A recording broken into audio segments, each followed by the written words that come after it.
Okay, we are live. All right. Mike Taguvin, Duayak, Winikaveni, Winipamino, Palmi Dakyapi, Leon Peltuki, Yushkiana Pechiuzapi, Lewatikil Diamani, Piena Diaglape, Noah Akitaru. Hello, everyone. Good evening to all my dear friends and relatives, and welcome to and a special welcome to all of our first timers here tonight. Thank you for joining us. We are so glad that you're able to be with us tonight. We have a very special, honored relative joining live tonight, all the way from the nation's capital, a former presidential candidate and an accomplished author. The one and only Mark Charles is joining us tonight. So we're very excited about this. It is an honor and privilege to be hearing from him this evening. And we are so excited that everyone was able to join us. For those of you who do not know me, my name is Upetit Daka, which means white star in the Pawnee language. I come to you from the ancestral stomping grounds, of the Caddo, Comanche, Kiowa, Osage, and Wichita nations here in Oklahoma City, Oklahoma. Good medicine way comes to you from the land of or the ancestral homelands of the Tewa people or the Pueblo people. It is also the home to the Dene and Apache people, as well as many other nations that reside in the beautiful land of enchantment in Albuquerque, New Mexico. But yes, as we start many of our different ceremonies, our many gatherings, we begin with a prayer. So I'm going to go ahead and hand this over to my brother Eshe to offer up our directional prayer or a prayer, eh? So go ahead and take it away, brother.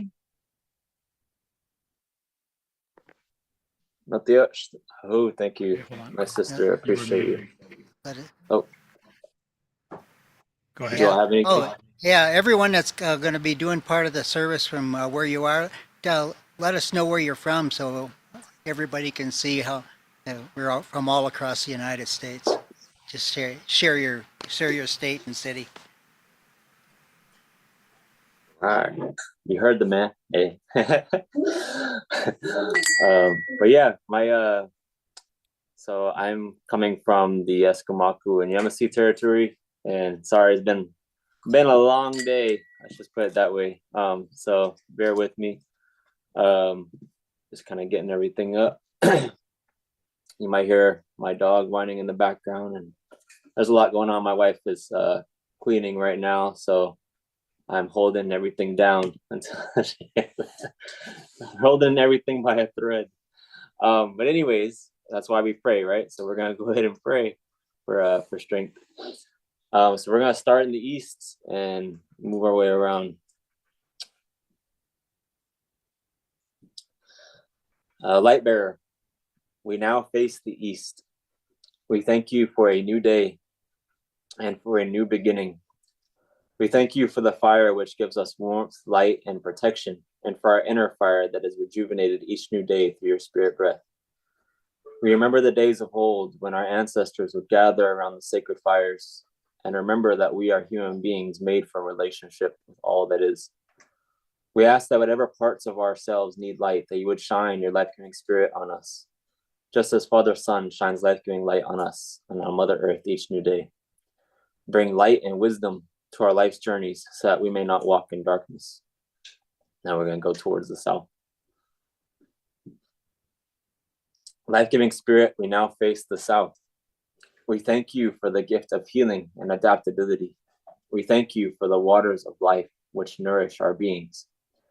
We know that without water, we would cease to exist very quickly. And so we give thanks for this element that nourishes us.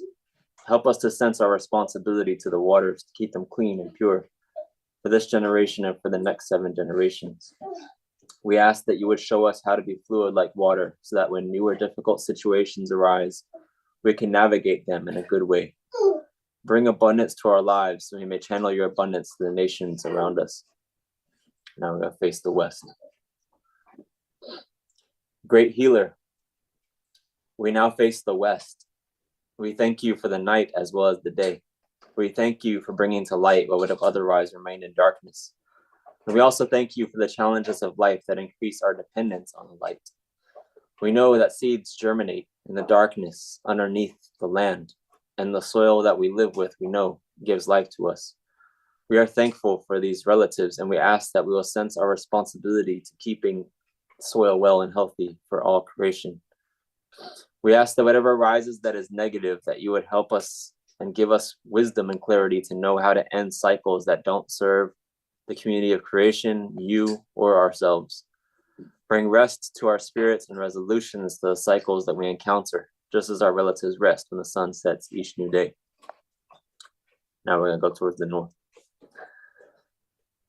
Rescuing spirit, we now face the north. We thank you for the spirit of the wind, which breathes life into all of us moment by moment.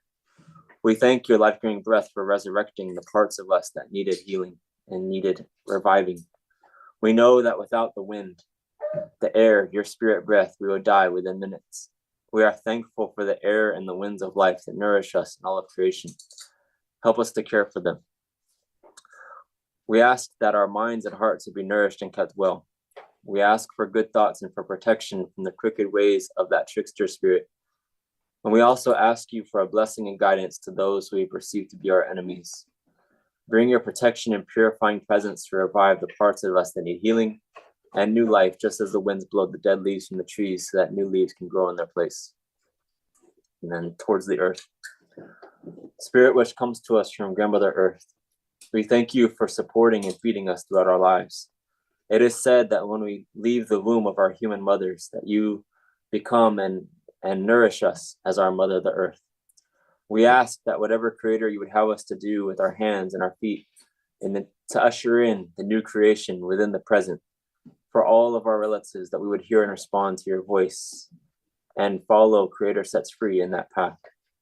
We ask you to help us and to take pity on us as human beings so that we can use the gifts you provide us in a good way in order to bring more life into the world. And then towards the sky. Spirit which comes to us from Father Sky, we thank you for the blessings of life, and we thank you for being near to us and speaking with us moment by moment. Remind us of your power when we grow weak. Communicate to us with your love and grow our hearts soft so we can be like a hollow bone that is clear. And Ahan, let it be so. Brian, did you want me to share the other prayer, or are you going to do that at a different time?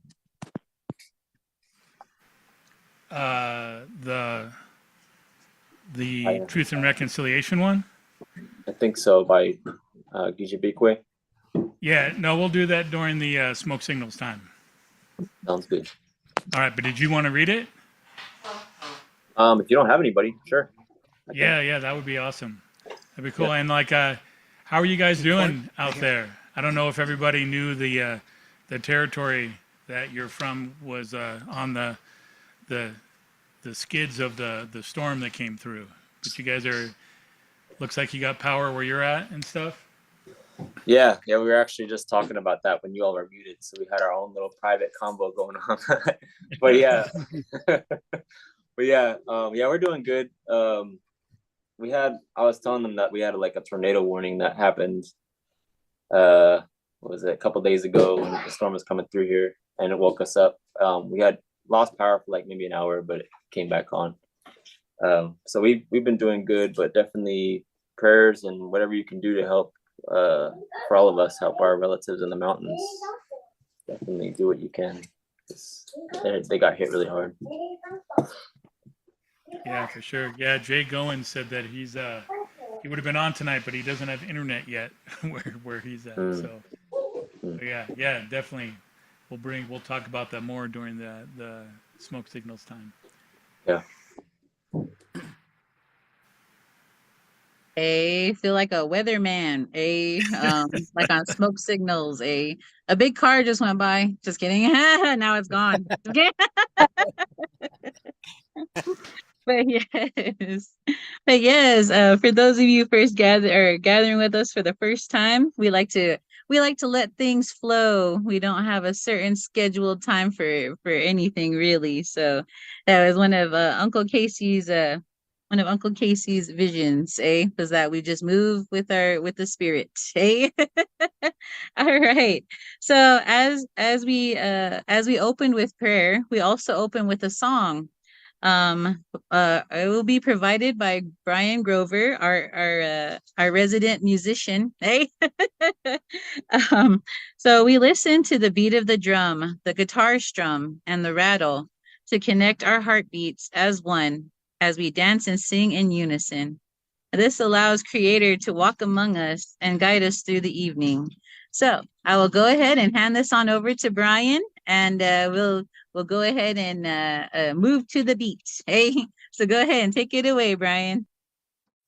All right, thank you.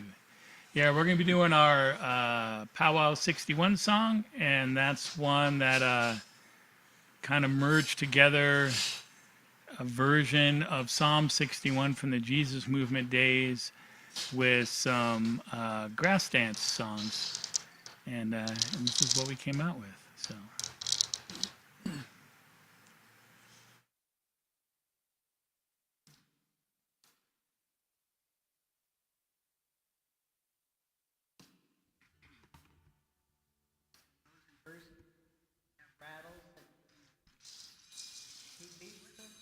Yes. Feel free. If you get off, I'll just play louder, so you'll be okay.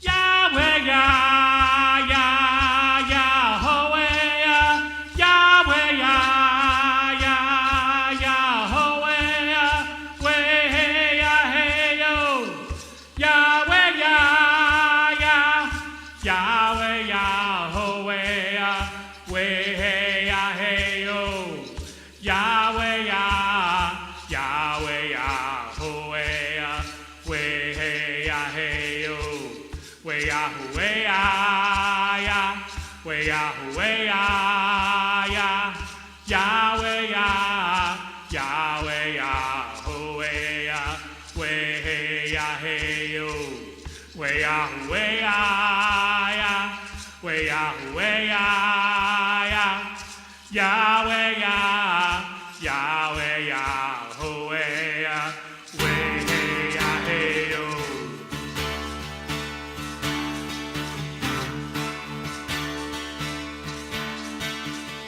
Hear my cry, O God, listen to my prayer.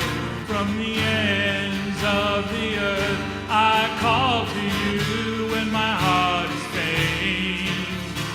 Lead me to the rock that is higher than I, for you have been a refuge for me.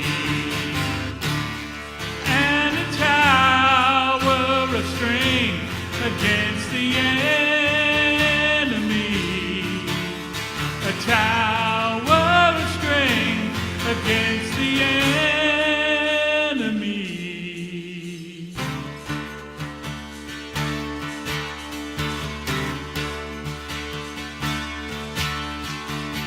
Hear my cry, O God, listen to my prayer. From the ends of the earth I call to you when my heart is faint. Lead me to the rock that is higher than I, for you have been a refuge for me, and a tower of strength against the enemy. A tower of strength against the enemy. A tower of strength against the enemy. And let me dwell in your tent forever.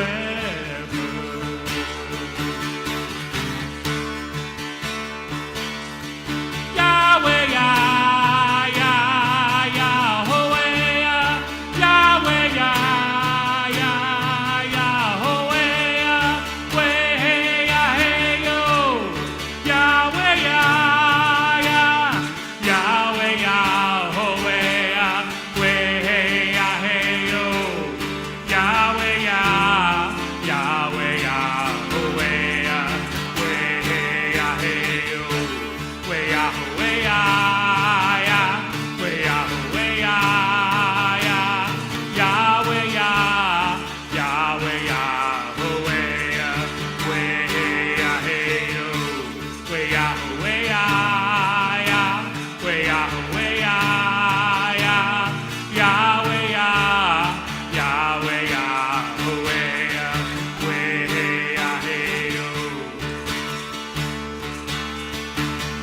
Hear my cry, oh Father, hear my prayer. Hear my cry, oh Father, hear my prayer. Yahweh, Yah, Yah, Yahweh, Yahweh, Yah, Yah, Yahweh, Yahweh, Yahweh, Yahweh, Yahweh, Yahweh,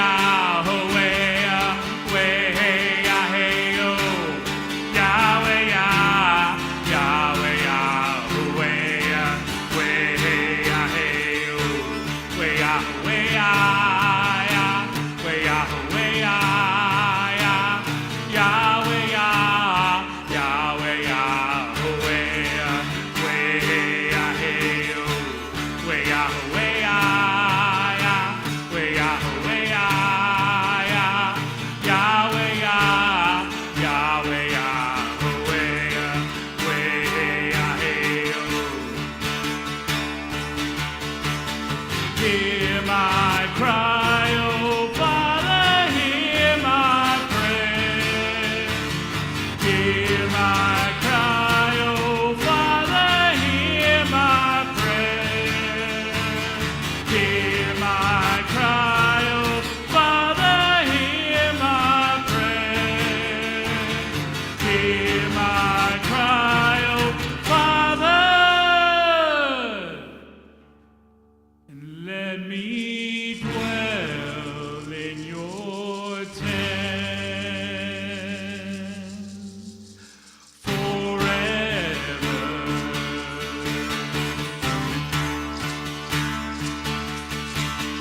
Forever.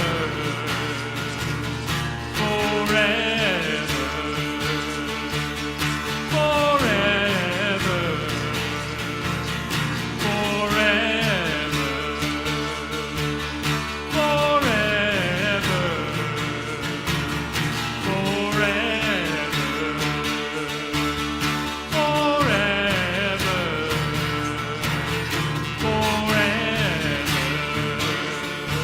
Forever, forever, forever.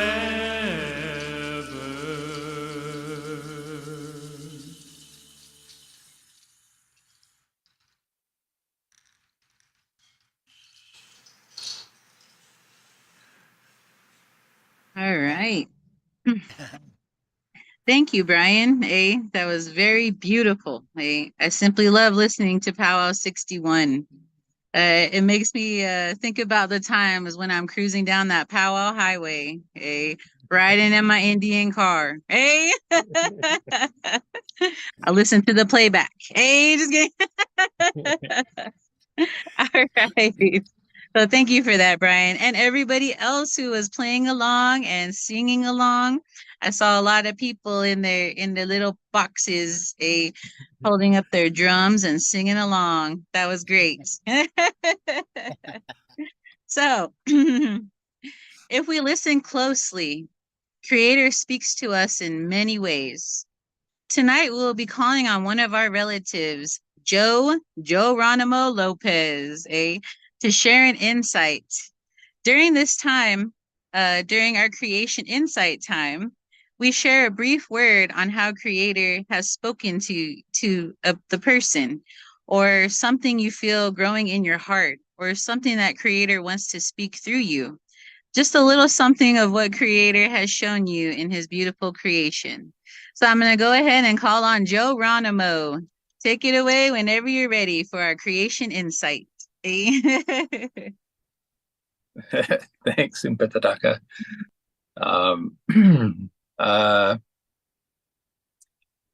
Yeah, I just took some time today to kind of gather my thoughts, and I went oh, should introduce myself too, hey. So my name's Joe Lopez, and I'm Chiricahua Apache and Aslata Pueblo on my dad's side, and my mom's Norwegian. And so that's who I am. And I live in Los Angeles, California, and I live on the mission band of Gabrielino Tongva territory. And so I send greetings from the West here in North America, Turtle Island. And yeah, so today I took some time and actually planted some of my little sprouts out of my greenhouse. I had some sage sprouts that I wanted to get in the ground, and I was just kind of looking at everything. My garden's kind of in shambles just because I haven't spent a bunch of time on it, and it got me thinking about how we heal, and healing is such a complex thing, a complex thing that all living things do. So I have a story about that. It's kind of funny. I think it's funny. Hopefully you'll laugh with me. But so on my hip, I have this big brown spot like this. And it came, I was trail running about a year ago, 2.5 years ago. And like I fell really hard, like face in the dirt, feet up in the air, like scorpion. And it wasn't like one of those falls, when you're a kid, you fall and you get up and you like look around like, I'm okay, I'm cool. No one saw that. I was like, out.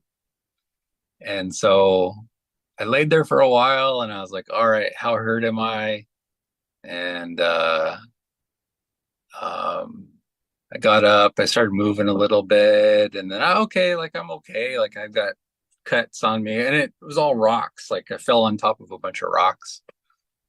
And so I finished my run, and then I went home and I was like, dang man, like I looked at my hip and there's this huge, like the next day, it was like my whole leg, like just black. And so I was like, oh, that's gonna be fun.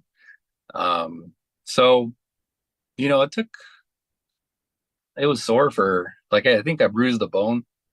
It took like 6 months and I'm still there, so I think when we think of healing, we think that we're gonna be like we were before our injury. I think we're gonna, oh, I'm gonna be healed and I'm gonna be 16 again, except smarter this time. And that's not how things work, right? Like that's not life. So maybe I encourage myself too in this. Is like what are the things where maybe we're still hurt, maybe we don't function as normally as we could have or did at one time, but those healings and those scars,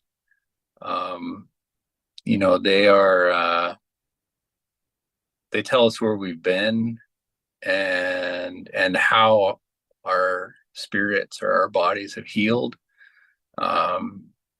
We think of our ancestors and what they went through and the things that we go through.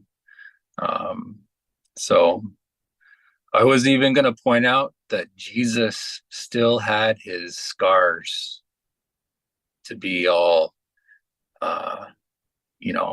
official. So anyway, I hope you're well today, and thank you for listening to my crazy mind.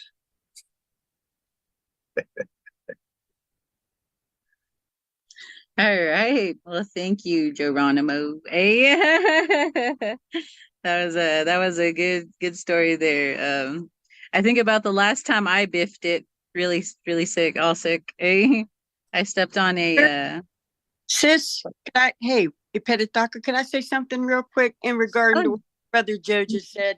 I just yeah, want no to problem. thank him because that was so rich and full. It could apply to the young, but it really applied to a lot of us. I think we're talking about elders tonight too, and how we're that healing that Joe mentioned. That we're going to be healed, and if we're not healed in this system, we will be healed in the next one. So we don't lose once we have walked through that veil that Jesus walked through for us and earned those scars. He opened the way, but on this side of the veil, till we all get there, the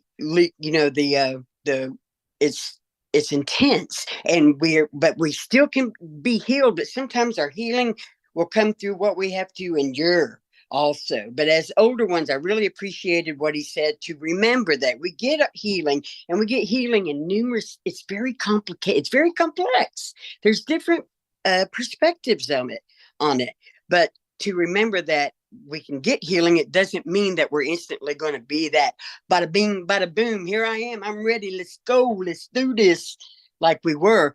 But he will, whatever ashes we get, he will bring us beauty for it. He will redeem whatever bad came with it for good down the road or right now. Somehow you can count on it.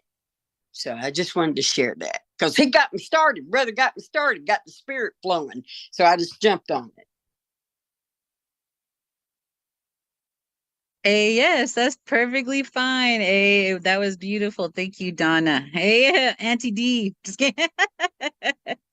But yes, creator likes to speak through many of us, and I'm very thankful for what Joe Ronimo had to share tonight. Hey, that was very beautiful. Thank you for throwing that together in a few hours. Just kidding. All right. So now we'll be going into reading Creator's Prayer from the First Nations version of the Bible. I believe that comes from Matthew 6, verse 9 through 13. I think that's where it comes from. So I'm going to hand this back over to Brian. So that way we can all read it together. For those of us who have practiced our signing, let's try to speed sign it. But yes, all right. Go ahead and take it away, Brian. All right. Let's see. There we go. All right. I guess since you mentioned the signing, I'll have to throw in the few that I remembered. But anyway, Creator sets free, shows us how to pray. O great Spirit, our Father from above, we honor your name as sacred and holy. Bring your good road to us, where the beauty of your ways in the spirit world above is reflected in the earth below. Provide for us day by day the elk, the buffalo, the salmon, the corn, the squash, and the wild rice. All the things we need for each day. Release us from the things we have done wrong. In the same way, we release others who have done wrong to us. Guide us away from the things that tempt us to stray from your good road, and set us free from the evil one and his worthless ways. Aho, may it be so.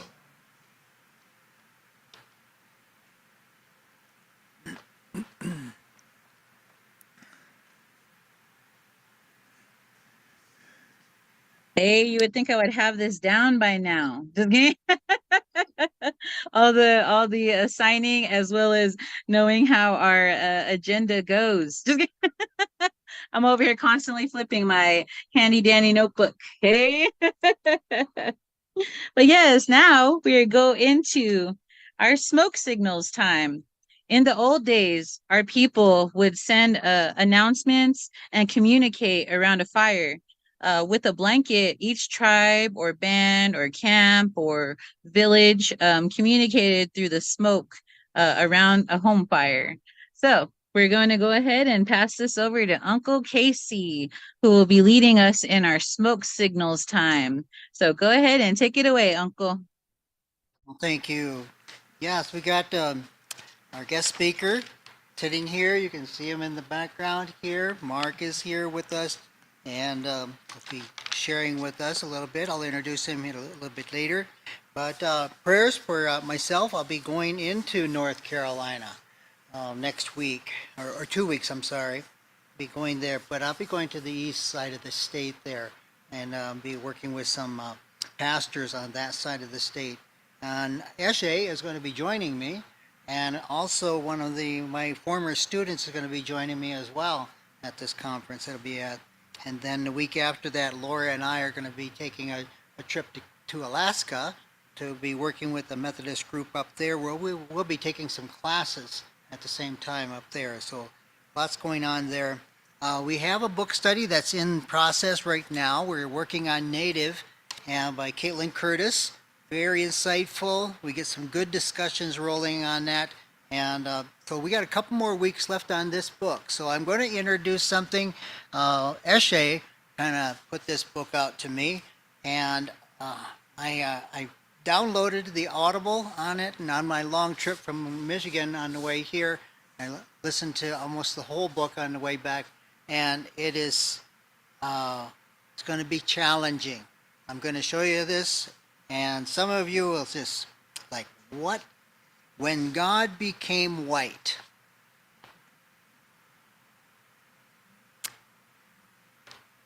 And it's by Grace Ji-Sung Kim. And she's connected with some of our folks that we know, like Chris Huckletobi, as friends with her and friends with myself on Facebook. And so maybe in the future we could get her as a speaker as well. But this book here is very challenging, but really worth it if you're an Indigenous person, to really show you how we are really affected by the white Western way of church, and just such a big eye-opener. So that's going to be a book that we're going to be looking at in the future here. So the other book group is not meeting anymore, but we have invited them to be a part of this group that's coming up. So Christina and those, if you let others know, Helen, if you're on to Petidaka, ladies in this group here that are on now, you're welcome to join us on this. It's going to be lively, I believe, this going through this book here. So that'll be coming up probably in about 3 weeks or so by the time we finish Native.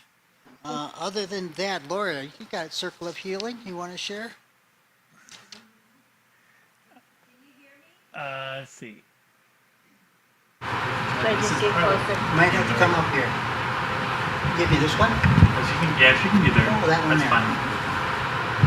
You can just talk from there. Hello? I can't see you. Hello, everyone.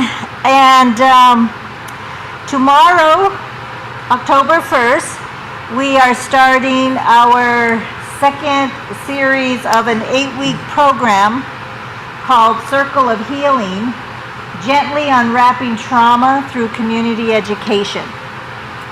And we will be using a core curriculum called Triumph Over Trauma. And then we have our Native American teachings and a Native American supplement materials that we're going to integrate into each one of those lessons.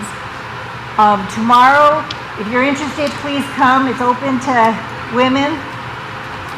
And tomorrow will be an orientation and introduction.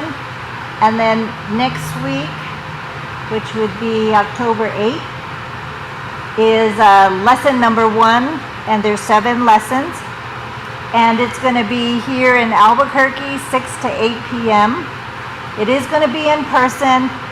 Sorry to the virtual community, because a lot of our activities are where we create that camaraderie and support through activities. And so it's just not as if you're sitting in a classroom. But I'm also excited to tell you that as a facilitator, I also have 3 former participants from last spring's program who are now going to be the community facilitators. And so we will be integrating the other 3 women to be facilitators. We also have a behavioral health specialist who's going to join us each evening. That's for the purpose of, because it's such a sensitive topic when you talk about trauma, whether it's historical trauma or trauma in the contemporary times, it's still real. And so we have an individual who is going to help if we need to, if one of the women needs to step out, then she can do that, meet with the behavioral health specialist, and then our lessons will continue in the evening. So it's starting tomorrow, 6 to 8. You're welcome to come and join us, and we'll see what happens. Thank you. Thank you, Laura. Next week, we have Jean Stevenson and Joe Lopez will be our speakers next week. They're going to be sharing with us some of the things we did this summer. About a month ago, Laura and I helped them with a program in Flagstaff called Good Neighbor.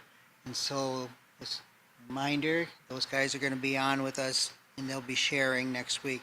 And then, end of the month, we're going to be having Randy Woodley. He's going to be here. So, pray for his travels. He likes to travel by train. He's not a flyer. So, unlike this guy right here, we've been following him on his travels, and he's been on 3 different flights. We were wondering if we were going to catch him.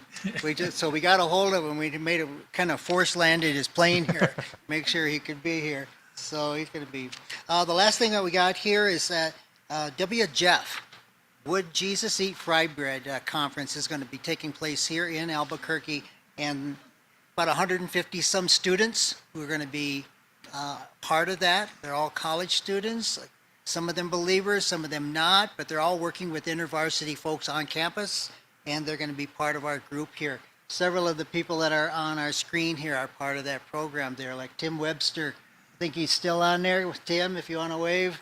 I think he's froze. Yep. No, I'm there. I'm here. Okay, your image is still. Yeah. But Tim Webster is part of that program there, so it's going to be a great event here. They got a lot's planned. Jonathan Miracle, I believe they're going to have him come in, and he's going to be sharing music with us. So it's going to be here. We'll have them actually here in this facility here for concert too. So, and then if Jonathan's able, he's going to be our speaker on that the 11th as well. So that's what's coming down the road here. Anything else we got? Yeah, well, and eventually the women's group is going to start meeting again, but Christina is plotting and planning to get it all just perfect. But yeah, so we'll be having the book groups together until that all gets figured out. But then the other thing we really wanted to make mention of is today is the National Day for Recognizing Truth and Reconciliation Efforts, otherwise known as Orange Shirt Day.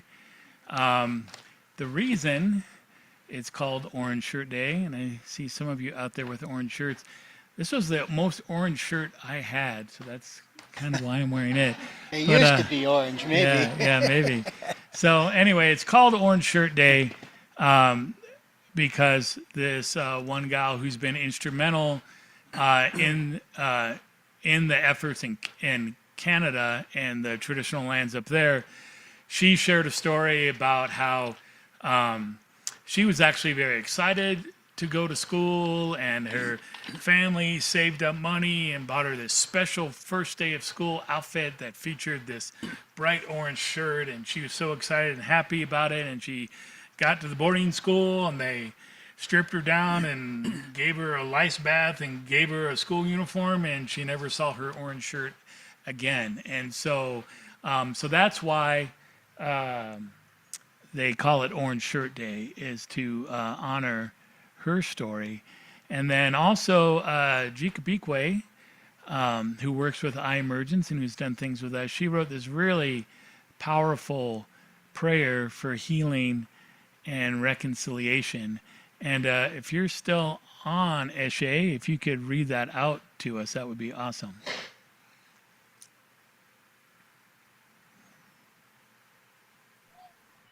Yeah, I can do that. I apologize. I haven't eaten any lunch, so I'm eating it now. Chaotic day. Give me 1 second. All right. Creator, we come before you with hearts heavy for the pain and suffering endured by Indigenous people throughout the legacy of residential schools. We ask for healing for those who still bear the scars of that trauma, for strength in the ongoing journey of truth and reconciliation, for the grace to walk together in solidarity.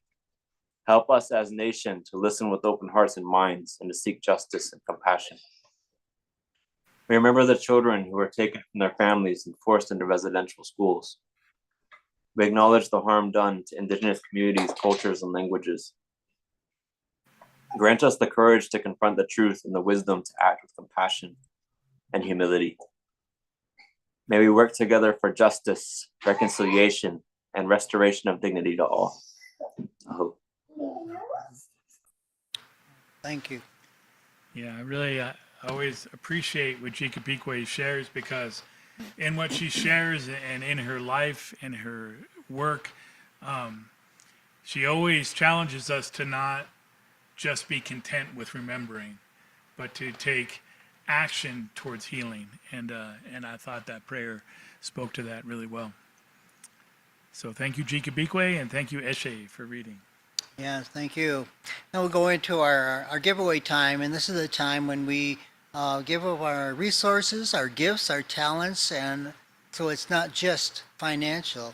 We have folks that have given us these things like the cedar that we have here for smudging, and a blanket that we were given here not too long ago as well, and then gifts as song and word that can also be shared with us. And we do have a way of giving. We have a blanket on the ground in front of us here in a traditional Native way. In many settings, not all settings, people come up and they place their gift, their offering, their gift on that blanket. And all of that goes towards Good Medicine Way and the things that we do. We're very active, lots going on. My little bit that I'm involved in is I'm here and then I'm gone. I'm here and then I'm gone. But God's taking me into other places like he does with our guest speaker here. Mark is traveling, but that's what God has placed on us, the need to go out and teach people in different settings. So he has a different audience and I have a different audience. So with those kind of gifts as well. So I want to give this time, and Brian will share with you how you can give. Yeah, so on our Good Medicine Way Facebook page, there's a link pinned to the top that you can click on. That'll take you to a PayPal interface where you can give online financially. If you can't or don't like to give that way, but you would like to give financially, just get in touch with us. Our emails are up there, or just send us a message on Facebook, and we can get you our P.O. Box number where you can send a good old-fashioned check or money order. And as Casey mentioned, if you have other ways you would like to give, just get in contact with us, and we would love to accommodate that. In the meantime, I'm going to put up our digital blanket, which has our QR code on it, which also goes to that same interface where you can give. And to give you time to do all that, we will sing a little song here. We'll do Michael Jacobs' They Come Dancing song. And while they're doing, the song is going, you're welcome to come up, those who can give or those who cannot give, and place your gift on the blanket.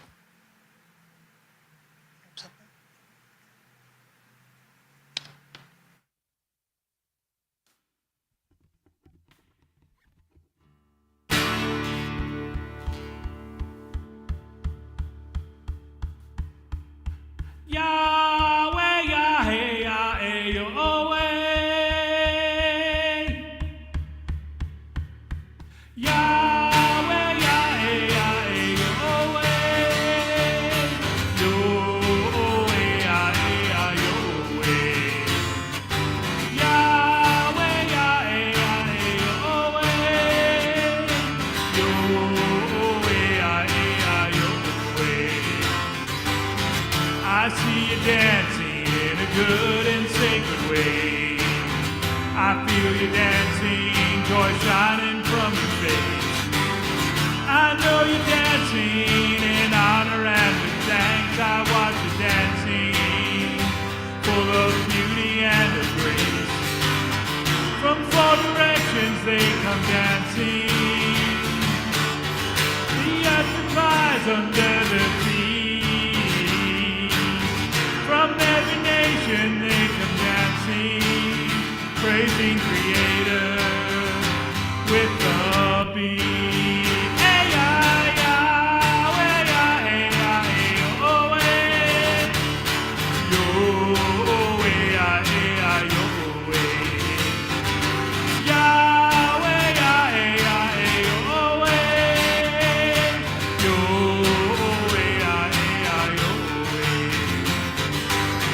The drum is calling in a good and sacred way. Dance for the people, young and old, small and great.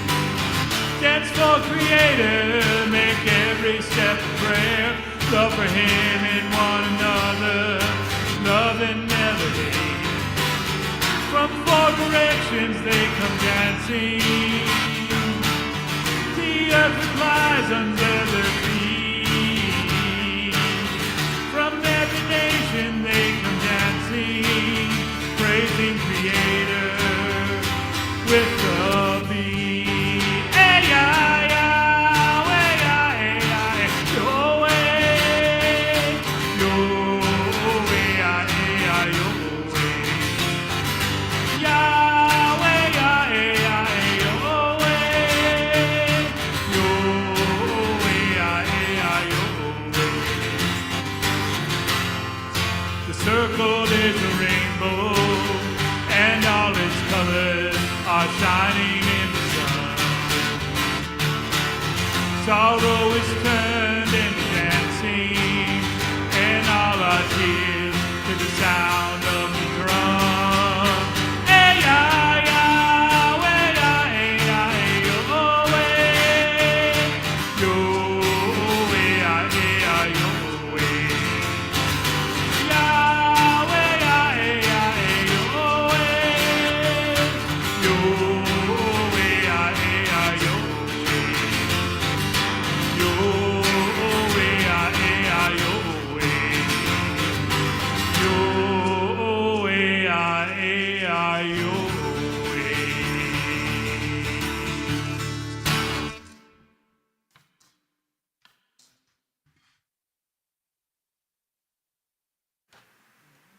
There, is she on it? Hey, yes. Thank you, Brian. Thank you for that beautiful song. I always enjoy hearing Brian strumming his guitar. So as to kind of piggyback off of the giveaway time, there is a fundraiser going on to sponsor a student to go to the Would Jesus Eat Fry Bread conference. It is the WJEF 224. If you send $224, you allow for a student to take part in this life-changing and amazing event. So if you find it in your heart to just sponsor a student to attend this wonderful conference, that is the WJEF 224 fundraiser. So just wanted to throw that out there. Hey. But yes. Okay, so now that we have finished our giveaway time, we are going to be going into reading Creator's Word. We'll be calling on our sister Heaven, if you're still up for it, to read Creator's Word for us. We learn from the sacred teaching found in the Bible, translated from our dear relative Terry Wildman, or somewhere in the Bible. Sorry. Tonight's words will be Proverbs chapter 20, verse 29. Leviticus chapter 19, verse 32. And Proverbs chapter 19, verse 20. So whoever will be reading it exactly, go ahead and take it away.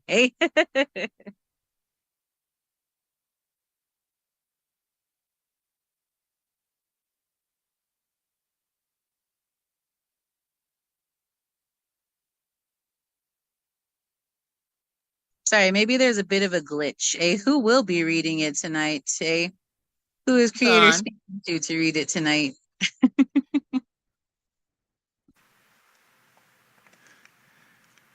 right. Well, I can just do it. All right. That's the path That's- of least resistance at this point. Right. All right. Proverbs 20:29. The glory of youths is their strength, but the beauty of the aged is their gray hair. Leviticus 19:32. You shall rise before the aged and defer to the old, and you shall fear your God. I am the Lord. Proverbs 19:20. Listen to advice and accept instruction, that you may gain wisdom for the future. Aho. All right. Thank you, Brian.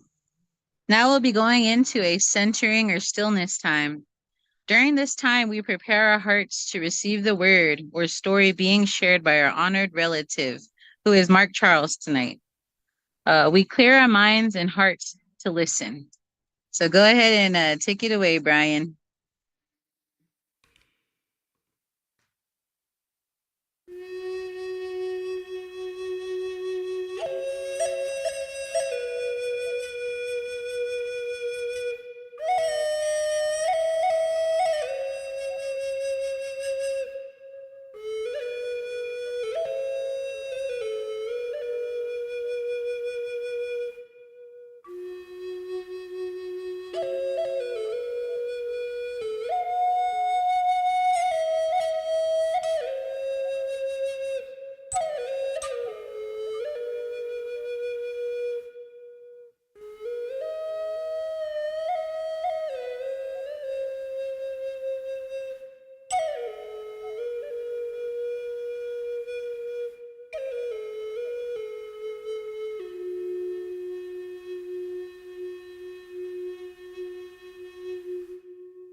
Petidaka, and introduce our speaker tonight here. We're honored to have in person Mark Charles.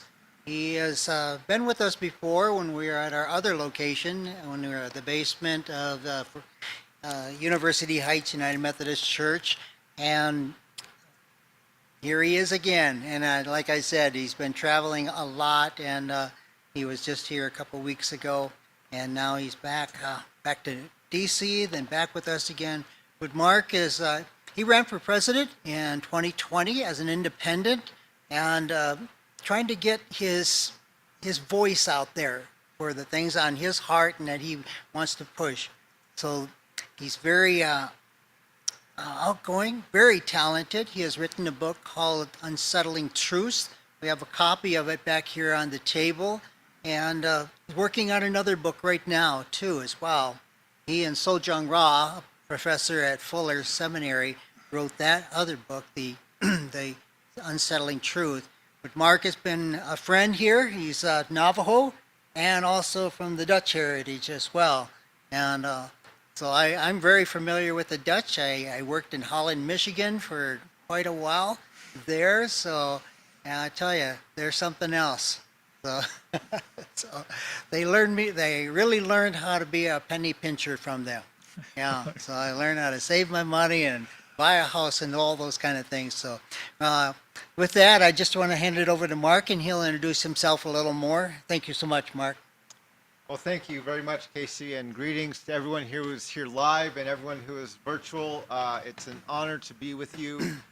Please allow me to introduce myself traditionally. So, Yat-e, Mark Charles Yinishya, Sinbake Dene Nishle, Dr. Higlini Bashin, Sinbake Dene Dashiche, Dr. Chitni Dashinala.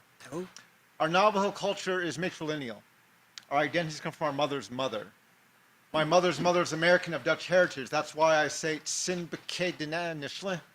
Loosely translated, that means I'm from the Wooden Shoe people. My second clan, my father's mother, is Tohiglini, which is the waters that flow together. My third clan, my mother's father, is also Sinbake Dene. And my fourth clan, my father's father, is Totochitni, which is the Bitterwater clan. It's one of the original clans of our Navajo people. I'm glad we've done some land acknowledgement already. I'm always honored to be back on the land of the Pueblo and the areas where we are now, not too far from the four sacred mountains of our own Navajo people. I love being back in the Southwest. I grew up in this area. My children were, many of them were born, well, they were all born in this area, and they attended the Navajo Immersion School back on the reservation, learned to speak our language, and so it's always an honor to be back in our more traditional land. I now live in what my people call Washington, or Washington, D.C., and I moved there with my family about a decade ago, and I still travel quite a bit and try to talk and share my messages whenever I can. It's always thrilled to be back here with Good Medicine Way.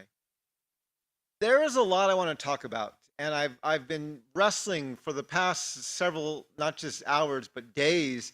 I have like 4 or 5 stories I want to bring together, and I'm trying to how to make this kind of flow, and I'm not quite sure how it's going to come across. I hope it's not too disjointed. But I really want to talk about wisdom. And I want to talk about wisdom because the foolishness of youth needs to be countered by the wisdom of the elders. And in indigenous communities, we talk a lot about the wisdom of our elders. We honor our elders. We hold them in high esteem. We put them in the places of honor. We let them eat first. We care for them. We do a lot of things for our elders. But the wisdom I want to talk about today is not from the older people of Native America. I want to talk about the wisdom of nations, the wisdom of peoples. And I want to talk about the foolishness of Western culture and US culture and the wisdom of indigenous peoples and those who are indigenous to Turtle Island. And I want to try to lay some of that out. And I think one of the best ways I can do that is by telling you my own story over the past 2 years of my life regarding my personal health. So about 2 years ago, I wanted to start sleeping more. I'm an extrovert, and I'm an extrovert, and I'm a morning person. I love to get up in the morning, and I love to talk to people. So if there's someone awake in my house, I can't go to sleep, right? So I want to stay awake and talk to people and engage with people, and then have some downtime before I go to bed. And then I moved to Washington, D.C. a decade ago, and the problem with living on the East Coast is that your 11 p.m. is like 8 p.m. in California, where some of my friends live. So my family going to bed, and I can now start calling my friends in California who are just getting home from work and finishing up dinner. So I was going to bed later and later and later, usually sometime between 11:30 and 1:30 at night. And I was extroverting and I was having a good time, but I'm a morning person, so I would wake up around, I've been watching the sunrise for the past 20 years, 25 years actually. And so I would wake up around 5:30 or 6 in the morning, depending what time of year it was. And I knew it wasn't good, right? I knew I was not getting enough sleep. I didn't feel sleep deprived, but you don't feel sleep deprived. You just kind of, it's just like after you have a few, for people who struggle with alcohol, after you have 1 or 2 drinks, you don't feel drunk, but you're moving slower and you can still get pulled over and you can still cause accidents because you're not aware of how it's affecting. And the same is true with sleep. In fact, being sleep deprived is actually more dangerous in many circumstances than being at a certain level of intoxication because of what it does to your reaction times and everything else. And so I didn't feel sleep deprived, but I knew I wasn't getting enough sleep. I was probably getting 4 to 4.5, maybe 5 hours of sleep a night. So about 2 years ago, one of my New Year's resolutions was I wanted to start sleeping more. I began going to bed a little bit earlier, and I was still watching the sunrise, so I was still getting up early, but I was trying to go to bed a little bit early. Usually by about 11:30, between 11:30 and 12, I was trying to go to bed. So I maybe got up to about 5.5 hours of sleep a night. And then during COVID, I've always loved to play basketball. And I coached basketball. I played basketball in high school. I played intramural basketball in college. Not intramural, but I played, on the playgrounds in college with friends, and I coached basketball after I moved back from college back to New Mexico, and I would play 3 times a week, very early in the morning. And there was one of my friend's dads. I was about 25 to 30 back then when I was living in near Gallup, and I was playing basketball 3 times a week at 5:30 in the morning on Mondays and Thursdays, and 6:30 in the morning on Saturdays. And there was one of my high school friend's fathers was playing with us as well, and he was about 60 or 65 at the time. And he was running up and down the courts, and he was in good shape, and so it made me think I could always keep playing basketball. We moved back to the res. I wasn't near a gym. I wasn't playing much ball. And I always thought I'll be able to play again. I'll be able to get back in shape and play again. I knew I was getting heavier than I wanted to be. I knew I was moving slower than I wanted to be. I knew I wasn't eating right, and I knew I wasn't sleeping enough. But I was like, I'll be able to get back in shape, and I'll play later when I have more time. And then during COVID, my daughters both decided they wanted to play basketball. And they said, Dad, can you teach us how to play ball? And I was thrilled, right, to have my own daughters come and say, Dad, I want to play ball. But during COVID, I began walking with a limp. My wife first noticed it when I was walking, because we were doing a lot of walking around the neighborhood, and I would walk in front of her sometimes, and she's like, Mark, you're walking with a limp. And I was trying to correct it. I thought, I'm just sore. I'm not sure what it is, but it got worse and worse. I finally got to the doctor and realized I had arthritis in my left hip. And we tried to do physical therapy. We tried to do steroids, and none of that worked. And that's when my daughters said they wanted to play basketball, and I took them to the courts, and I couldn't run. And I was heartbroken, because I always dreamed about teaching my daughters how to play basketball. And I couldn't teach them, because I could coach them, but I couldn't run with them. I couldn't play with them because I wasn't able to move the way I wanted to. And so we decided I would get surgery. And so in June, or late May of 2022, I had hip replacement surgery. And I told my doctor, I told my nurses, I told my physical therapist, I said, I am getting this surgery so I can get my body back in shape, so I can play basketball again, because I am not going to take my health for granted anymore. And so I had my surgery in late May, and in early June, or late June, I bought my smartwatch, and I began tracking loosely what I was eating. And I began watching how many steps I was walking. And I would go out and I would walk every day, and I would walk around our house, and I would walk around our neighborhood. And when I first started walking, I was probably walking maybe 4,000 to 5,000 steps a day. And as my hip was getting stronger, by late summer, early fall, I was probably walking 6,000 to 7,000 steps a day. By mid to late fall, I was up to about 8,000 to 9,000 steps a day. By the end of the year, I was getting close to 10,000 steps a day. And I wasn't running yet, because my doctor said, I said, can I run? He said, you can, just don't run a marathon, because your hip only has so many steps in it. And so you need to like gauge it out over the rest of your life, unless you want to have another hip replacement. And so he said, don't run a lot, but you can run some. And so I began walking more and more. I was walking 9,000 to 10,000 steps a day by the end of the year of 20. It was 2023, sorry, not 2022. It was 2023 when I had my surgery. So by the end of 2023, I was walking about 9,000 steps a day. And I was still sleeping about 5.5 hours a night. And during COVID, my wife was working full time. She was working from home. I wasn't traveling, and so I had a lot more of a flexible schedule. So I began cooking, and I began cooking all of our food at home. And my goal every time I would cook is, my daughters, we like to eat out like a lot of families, and order the favorite pizza place and the favorite hamburger place and get something. And my goal was to learn how to cook the foods my kids like to eat, but to make it better than the restaurant, so they wouldn't want to go out anymore. And so I learned, I did it with pizza, I did it with hamburgers, I did it with tacos. I finally got the list down, so our kids almost never want to go out and eat anymore, because Dad made better food at home. And so we started eating healthier, and I was traveling less, and so I was eating healthier. And then in early 2024, so last December, I was just about to the point where I was going to start running. And I rented a co-working office that was a mile from my house. And so it was a mile from my house, and I told myself, I'm never going to drive there. I'm only going to walk. And so I began walking to my office in the morning.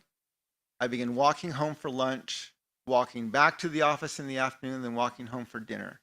So right there was 4 miles a day I was walking. I would usually go out for a walk with my wife or my daughter in the evening, so there was another 5 to 5.5 miles a day, plus just the walking around the house and the kitchen and the office. So I was doing almost 6 or 7 miles a day, which is about 12,000 to 14,000 steps a day. And across the street from my office was a grocery store. And we were ordering at that point, we were ordering all of our groceries online and then picking them up at the grocery store. But whenever I ordered vegetables, they would put every vegetable in a separate plastic bag. And I didn't like getting all these plastic bags. So I told my wife, I'm right across the street from the grocery store. I'm going to start buying our vegetables every day at the grocery store. And so I started stopping at the store after work in the evening before walking home and pick up the vegetables, the dairy, and the fruits we needed for the next 24 hours. I would get carrots, peppers, broccoli, bananas, whatever we needed, not even like a whole bunch of bananas, just enough for tomorrow. And then I would come back the next day and get some more again. I made that my pattern every day. I started frequenting the coffee shops, which were right around my office, and getting to know the people who worked there. There was a farmer's market that was on the weekends within a mile from my house that was right there. I would walk over there. And what I did starting in January was I made my life walkable. And I was able to walk. The only time I drove my car is when I had to take my daughters to the subway to get to their school. But everything else, I walked. I walked to the grocery store. I walked to my office. I walked to the coffee shop. I walked everywhere to the farmer's market and everything else. And my steps were going up. And then in February, I decided, okay, I'm going to start running. I want to start running. And so I was thinking about how to do that. And I read a book. Well, actually, it was before I said that, but I was thinking about starting running. And I read a book. And I don't recommend this book because it's toxic positivity, if you know what that term is, right? It makes everything sound great and blah, blah, blah. The book is called The 5 a.m. Club. And it's about if you wake up at 5 a.m. and do these practices every day, you'll be wealthy, you'll be beautiful, and you'll have all this stuff. And I don't recommend the book because, A, it's not a well-written book. The way I describe it is imagine if you took like a health or physiology class, okay, and you studied all these terms and all these things about health and physiology and the body, and then your final was to write a story that gave all the information you learned during the course of the year. Right? It would be the worst story you could imagine. You'd have to have your character just break out in lectures randomly throughout the scenes, right? And they'd have to just, right? And that's how this book is, literally. They'll just be talking and someone will just break out into a lecture. And it's a very hard book to follow. But there were 3 things I gleaned, there was one thing I gleaned from this book. They talked about waking up at 5 a.m., which I already wasn't going to do. I already actually stopped watching the sunrise as much so I could start sleeping a little bit more.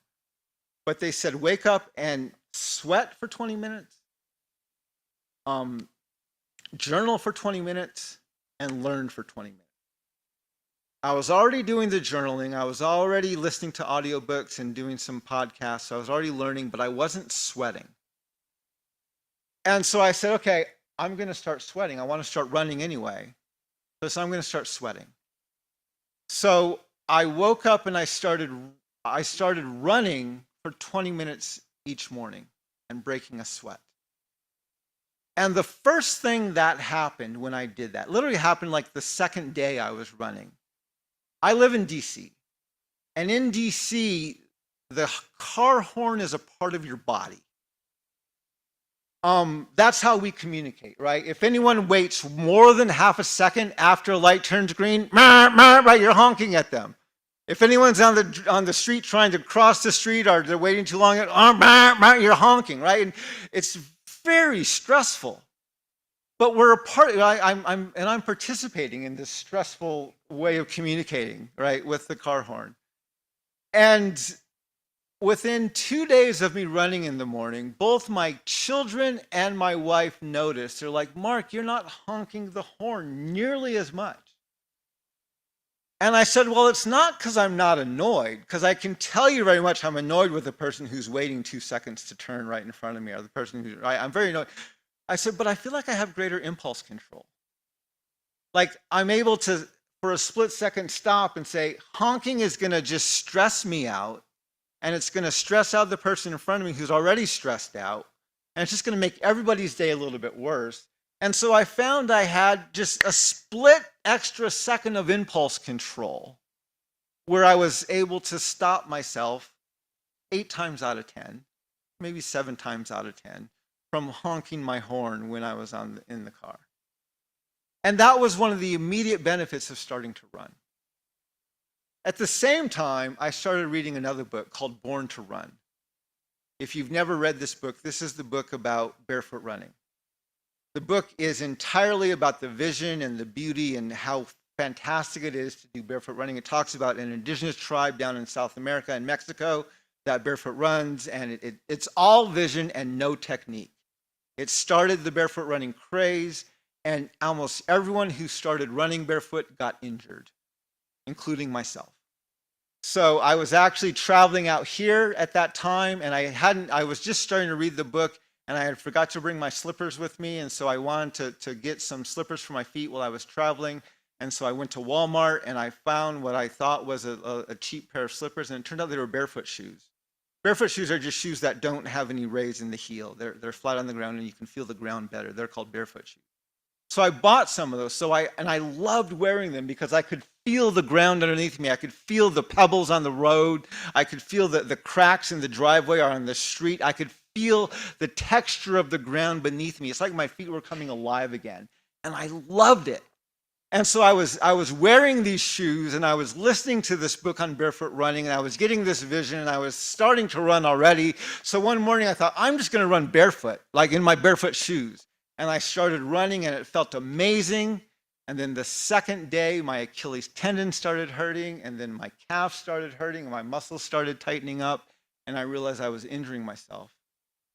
And so I thought, I don't want to stop. So how do I transition to running barefoot better?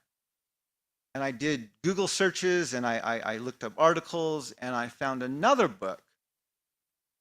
And that book was written by a biomechanist. Her name is Katie Bowman. And the book is called Move Your DNA. And I read the book, and it was such a profound, paradigm-shifting book that I literally took the rest of the week off. I put down all my other work, and I just reflected on what I was learning from this book. And it was such a paradigm shift. She starts in one of the first chapters talking about killer whales. And there's a phenomenon with killer whales that when they are kept in captivity, their dorsal fin begins to bend. And they didn't know why. There's no muscle that holds up the dorsal fin. But when a killer whale is kept in captivity, it swims in circles around the pool, counterclockwise the entire time. It swims at a very slow speed. It's in a pool. There's no way to dive deep. There's no real way to hunt. And so because the whale is not swimming at fast speeds and going into deep waters, over time their dorsal fin begins to flop over because the pressure of the water is what holds it up and what keeps it straight. And so she talked about how the dorsal fin was a symbol of, you could tell when a whale was in captivity because its dorsal fin would begin to fall over to the side. And then she talked about what she called the human dorsal fin. And she said, if we think about old age, as we get older, we think about old age as people who are kind of hunched over, their shoulders are forward, and their arms are kind of in front of them. And we kind of picture that as like that's old age. The older you get, the more kind of crooked you get, and the more your spine is kind of bent and your shoulders are bent. And she said that's our picture of old age. But she said that's not a result of old age.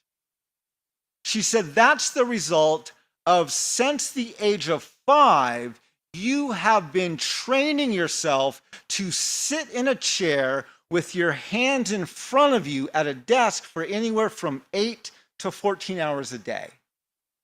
You do that in elementary school, you do that in junior high, you do that in high school, you do that in college, you do that in your work, you do that in your office, you do that at church, you do that in your car, you sit, and we sit for 8, 12, 14, 16 hours a day, and if we're at a computer, our hands are in front of us, and over time, this pulls our shoulders forward, it hunches our back, and this is not a sign of old age, it's what happens when you're sedentary for most of your life with your hands in front of you, sitting at this angle. And she said, and then we think we can correct that by exercising for 30 minutes a day. She said, that's not going to correct it. Not that exercise is bad, but the problem is not that you need to exercise more. The problem is you need to sit less. And so she's laying out all of these things, which are just blowing my mind. She said, we live in this society where we've completely changed our relationship between movement and food. She said, back when all of us, not just indigenous peoples, when all people, even white people, Europeans, were hunters and gatherers, right? Living back in our lands, hunting and gathering. You would go out in the morning, you would hunt your food, you would gather your seeds and your fruits and your vegetables, and you would come home, and the reward for your movement is that you would have food to nourish your body and to feed yourself and your family. That was your reward for your movement. She said, today, we are sitting our jobs, they're sedentary, and we can even get food by picking up a phone, pressing speed dial, and having it delivered to our door. We don't even have to move to get our food anymore. And now, because of that, we live in a society where frequently we overeat. And now, whenever we overeat, what we do is we punish ourselves by making ourselves exercise. So we've taken a positive relationship between movement and food and turned it into a negative one where we did movement to get food to strengthen our bodies. Now we can overeat without moving, and we punish ourselves by making ourselves exercise. We've completely reversed our relationship with food and movement. And I realized I had already started going to the grocery store every day. I realized I'm kind of hunting and gathering. Like, I'm already reversing that relationship because I'm walking to the store every day. I'm walking this extra mile. But so I took a week off of my job, and I read this book twice. And I just let it begin to slowly shift my paradigm about what I thought. And she said, it's not just about moving, right? She said, the problem is not we just don't move enough. It's when we do move, we do very repetitive motions, right? We walk on completely flat ground with our shoes in soles that are an inch thick, that we can't even feel the ground beneath us. There's no rocks, there's no roots. And so this is why we're tripping all the time, because your feet are a part of actually feeling where you're at, and we've completely negated that by putting ourselves in thick-soled shoes and by walking on completely flat surfaces that we can no longer navigate ourselves with our feet. So it's not just about moving. We have to walk on rocks and roots, we have to climb trees, we have to do squats, we have to do all these things that we're so not used to doing. Even just the act of squatting. Barely do that anymore. Why? Because we spend most of our life sitting in a chair. Most of the people in the world use the bathroom squatting. Squatting like this, for most people around the world, and we're so confined with our movement that we can't even do that. And so she said, it's not just about exercising. Often our exercise is repeating motions over and over. We have to have a full range of motion. We have to do a dead hang from bars. We have to be squatting. We have to be crawling on our knees. We have to be got all these different ranges of. This is why I took a week off of work, because I'm like, this is boggling my mind of all the things that I thought was the challenge or the problem. So then I actually read. That opened up, because she doesn't just talk about movement, she talks about barefoot walking, she talks about eating, she talks about all of it. So I started reading all these other books. I read this book called Why We Sleep. I read this book which is about the need for sleep. And how, because of our artificial lights and our televisions and our screens, we are actually forcing ourselves to stay awake at ungodly hours. And how all of this came about because of the technology of electric lights and everything else. I read a book called Ultra Processed People, which is about how all of our foods are being ultra processed. And ultra processed foods does several things. It makes the food softer by taking the fiber out or chopping it up for you so you don't have to chew it. It makes it saltier and it makes it sweeter. And ultra-processed food is not designed to nourish or strengthen your body. You know what ultra-processed food is made for? To get your money.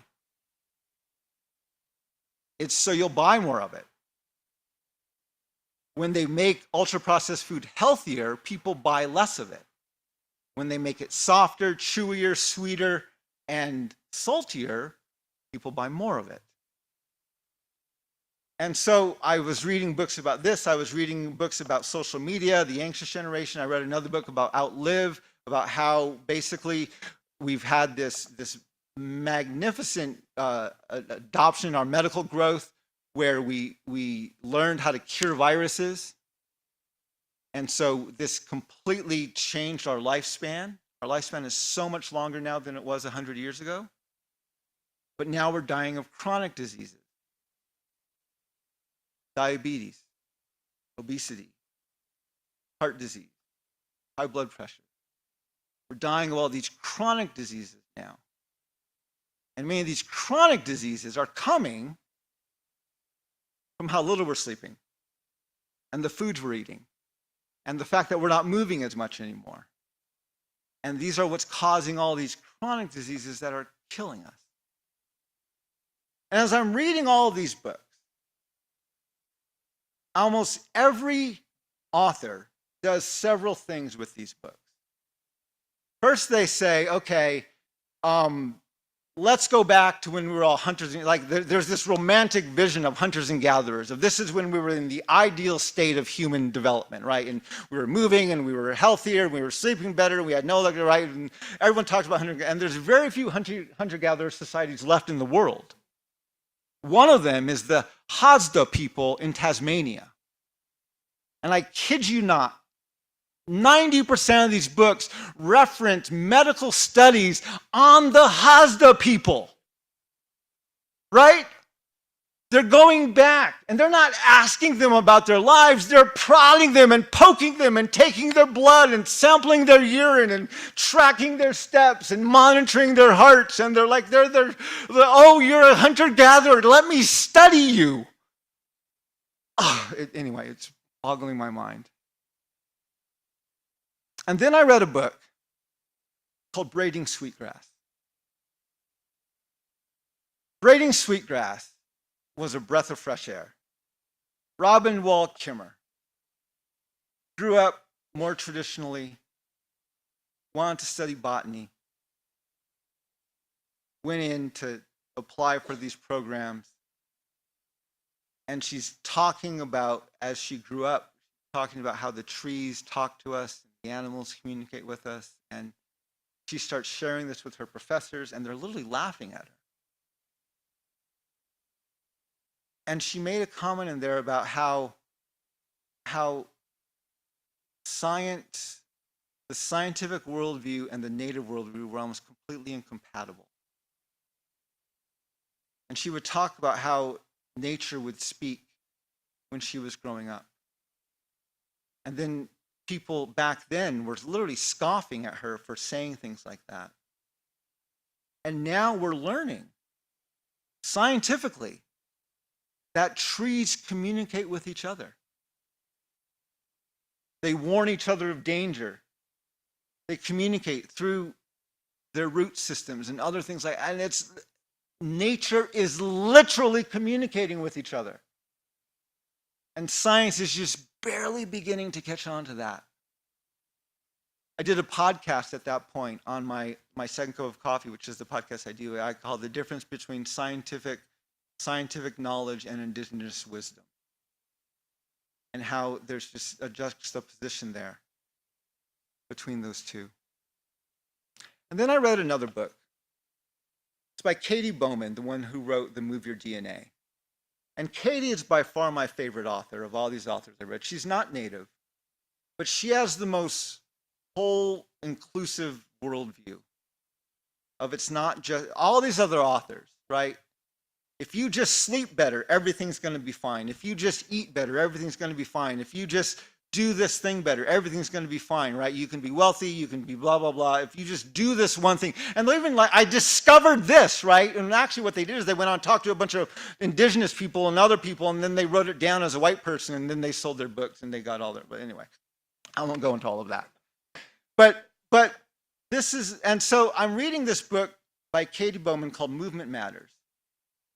And in this book, Katie Bowman, it's a collection of essays that she wrote earlier in her career. And so they're a bit more raw than the stuff she's written more recently. And I liked reading them because they were a bit more edgy than the other book. And her writing's great. I love Katie. But Movement Matters really kind of struck a chord with me. And at one point in one of her essays, she was talking about the sedentary lifestyle of Western culture. And she talks about how Western culture, she said we have what are called, she calls them our cages of convenience. She says no one forces us to sit in chairs. No one forces us to take the escalator or the elevator instead of the stairs. No one forces us to sit in a lounge chair instead of squatting while we watch television. We do this because it's easier. She said we literally put ourselves into our cages of convenience. And it's by reducing our movement that we're actually hurting our body. It's our dorsal fin, right? It's falling over because we're not moving. And she had this quote, and I kid you not, I read this quote and I did a double take and I looked back and it blew. She said, I would suggest that a group of humans has never been this sedentary and survived. Now, the other thing I have to say about this before I get too far is when you read these scientific books, okay, you have to check the date it was written, right? Because 10 years ago, we could not eat eggs, right? Remember this? Last week, we couldn't drink wine, right? I mean, every day these things are changing. This is good now, this is bad, this is right. You have to check the date. I'm literally reading a book about eating diet right now, and it's saying eggs are horrible for us. I'm like, well, that was proven wrong 8 years ago. And so this is what she says. She said, I would suggest that a group of humans has never been this sedentary and survived. We have no idea how to move. And so we are turning to science to show us. P.S. That's not science's role at all. But when you have an elder-free society,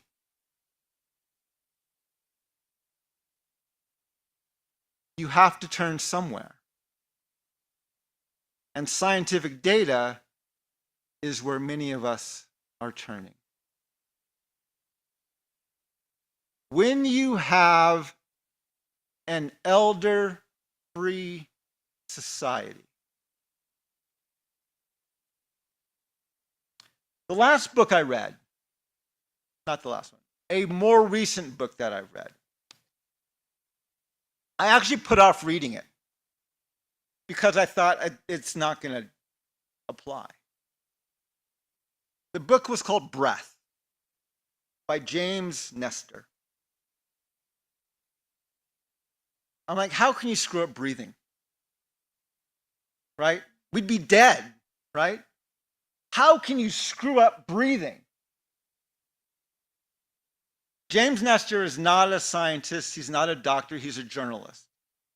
He's had respiratory problems his entire life. And he frames the book around this experience he had during his journey to understand all of this, where he submitted himself for a study at Stanford University, or Berkeley, one of the two, I forget. And in the journey, him and a friend of his, they were the two subjects of the study. They did the same, it was a 20-day study. They ate the same diet not the same thing every day, but it was broken up into two sections, the first 10 days and the second 10 days. The first day and the 11th day, they ate the same thing. The second day and the 12th day, they ate the same thing. And they did the same movement and exercise every single day. So everything was the same every day through both periods of the study. In the first 10 days, they plugged their noses and breathed only through their mouths. And in the second 10 days, they taped their mouths shut and breathed only through their noses. In the first 10 days, their blood pressure went up. They both began snoring. Their mental acuity got less sharp. And they began showing symptoms of sleep apnea. The second 10 days, when they breathed through their nose, their blood pressure went down, their snoring stopped, their sleep apnea symptoms went away, and their mental sharpness. He went on a journey to understand what's wrong with our breath. It turns out, in the late 1800s, the world developed ultra-processed food. White rice, white flour, canned vegetables, canned meat.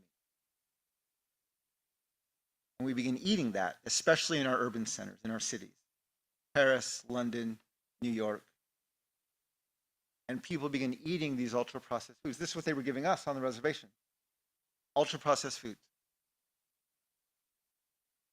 Actually, it was before, it was not the late, it was early 1800s. It was early 1800s when that happened, not late 1800s. Sorry, it was early 1800s. And they actually went back, and what they learned was within a generation of us eating these ultra-processed foods, our mouths got smaller, our teeth got crooked, our nasal passages and our sinuses got smaller.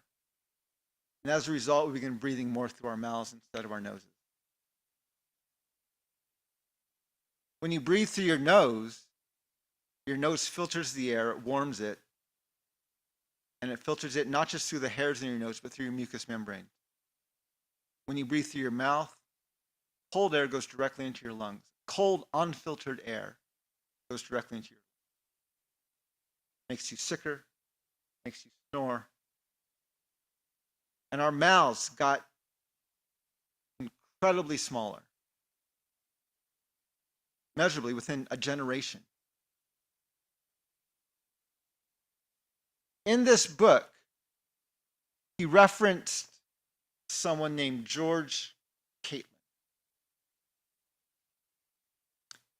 Last spring, I was asked to do 2 speeches for the National Park Service on Lewis and Clark. They wanted me to talk about how Lewis and Clark, the series they were doing was called Indigenous Voices Along the Lewis and Clark Trail. And they wanted me to give a perspective on Lewis and Clark from an indigenous point of view. I had to study Lewis and Clark. I didn't know much about them. One of the books I read was called Undaunted Courage by Stephen Ambrose. Lewis and Clark, right, they're the ones who went west of the Mississippi after Louisiana Purchase. They met all the tribes. They made it all the way to the Pacific Ocean. Their group that they led was literally called the Corps of Discovery. That's what it was called.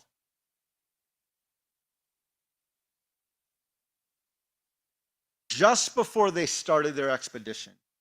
And Lewis had been trained by Jefferson in science, in research, to be the leader of this group, of this corps. And just before they left, so the message they were taking to the native peoples west of the Mississippi, which at that point was owned, discovered by France. So it was French territory, along with some Spanish territory, but it was mostly French territory. So we were actually going into foreign territory discovered by another European nation. And their message from President Jefferson to the native nations was, we will be better partners with you than the French are. You will do better financially to trade with us. It will be to your advantage as people and as a society if you trade with us and if you work with us. That was their message to the nations, the native nations. Literally days before they left on the expedition, Jefferson secured the Louisiana Purchase, and their message to the native nations changed. Their message was, now you have a new great white father, and you would be well advised to listen to him. You're under our jurisdiction now. Our president is your great white father. You are subject to us now. It's no longer about partnership and trade. It's about subjugation. And then the depressing thing about their journey through the Louisiana Purchase, they met many nations: the Shoshone, the Nez Perce, the Sioux, the Yakima, the Madan, the Hidatsa, the Arikara, all these nations. They made them great promises about what was going to happen if they traded, if they treated us, if they worked well with us, and what would happen if they didn't. At several points as they came across these native nations, Lewis and Clark were at the end of their rope. Nothing to eat, no way, didn't know how to survive the winters. And literally, these tribes saved their lives and the lives of the Corps of Discovery by letting them shelter with them for the winter and giving them trails to cross the mountains and helping them and showing them what to eat and what to do. After the Corps of Discovery, we have the California Gold Rush, the Colorado Gold Rush, gold discovered in Idaho, which then is followed by the Bear River Massacre, the Nez Perce War, the massacre at Wounded Knee. Basically, almost every native nation that they went in and met was later ethnically cleansed or massacred by U.S. Armed Forces. Unbelievably depressing, especially knowing that any one of those tribes could have slaughtered Lewis and Clark and their corps and ended the expedition right there. They were going to discover. Do you know who could have been the greatest botanist in the history of the world? Lewis. Do you know why he's not? Because he came back and became an alcoholic. He wrote up all of the notes. He wrote the book about all the plants he discovered, about all the things they learned, about all the, and he never published it. So therefore, he never got credit.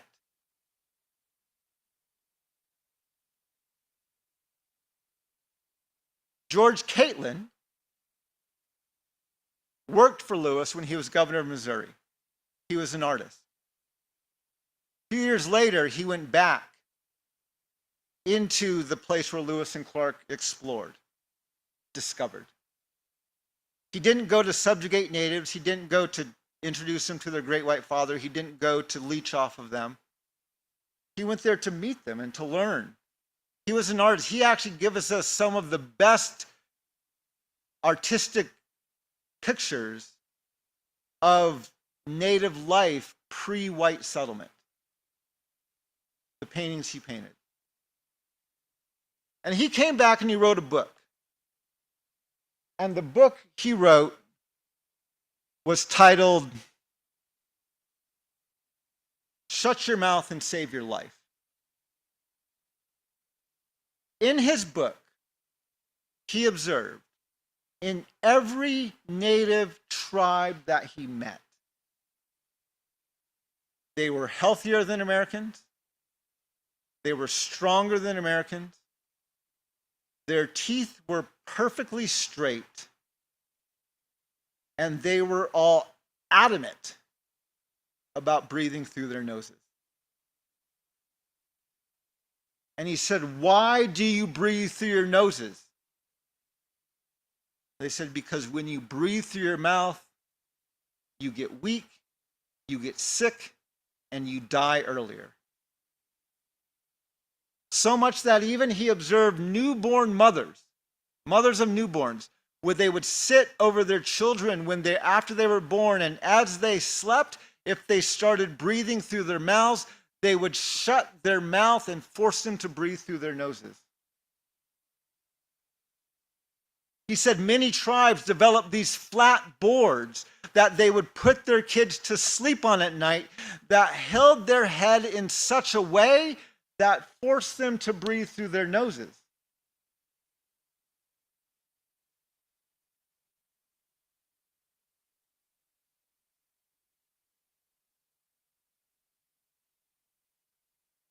I want to go back and read Katie Bowman's quote for you one more time. I would suggest that a group of humans has never been this sedentary and survived. We have no idea how to move, breathe, eat. And so we are turning to science to show us. But that's not science role at all. But when you have an elder-free society, when you've killed everybody who lived here before you, when you viewed them as savages and thought they had nothing to teach you and nothing to offer you, when you came in and exploited their lands and colonized those peoples and learned nothing from them, then you have to turn somewhere. And scientific data is where many of us are turning.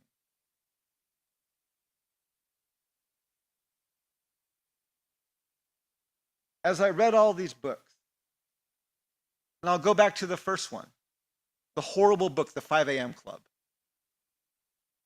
that said you should sweat every morning. 25 years ago, and if you read my book, Unsettling Truth, and read the introduction, I talk about the practice I began when I moved to the reservation 25 years ago, of following the tradition of my people and watching the sunrise, rising in the morning, reading the sunrise with my prayers, and doing that every day. And I write in that book about how this practice, which I've done over the past 25 years, is by far the most important spiritual discipline I've ever done. It's one thing when you see the sunrise on Easter morning or when you have an early flight.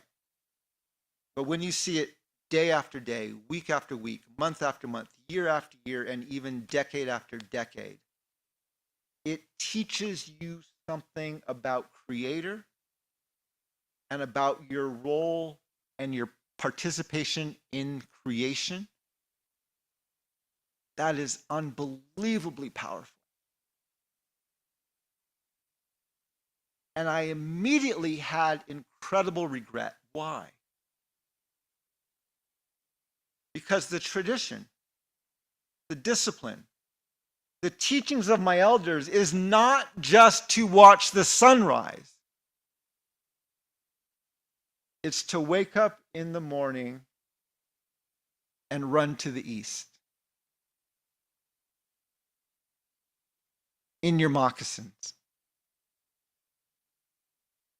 and greet the sunrise with your prayers. And I lamented that I lost 25 years of not running because I didn't listen to my elders. And I made the decision at that moment, like the third or fourth day of my running. I'm not running to join a race. I'm not running to lose weight. I'm not running to become an ultra marathoner. I'm running as a spiritual discipline. The way my people have been running for centuries, hundreds, even thousands. And as I read all these other books about eating, about moving, about sleeping, about breathing, I realized these aren't new scientific discoveries. This is age-old wisdom from our native communities, from our elders, from the indigenous peoples of Turtle Island.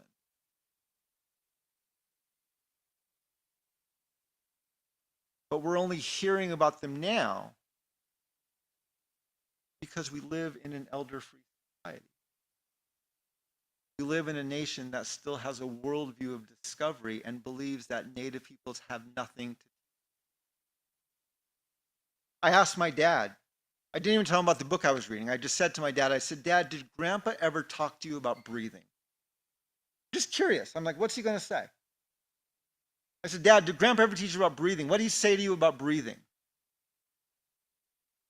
He said, if you want to be healthier, you have to breathe through your nose.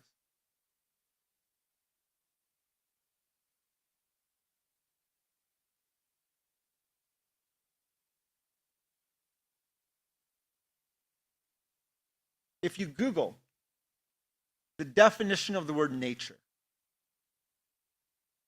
this is what you'll find. I'm going to read this to you. The phenomena of the physical world collectively, including plants, animals, the landscape, and other features and products of the earth, as opposed to humans or human creation.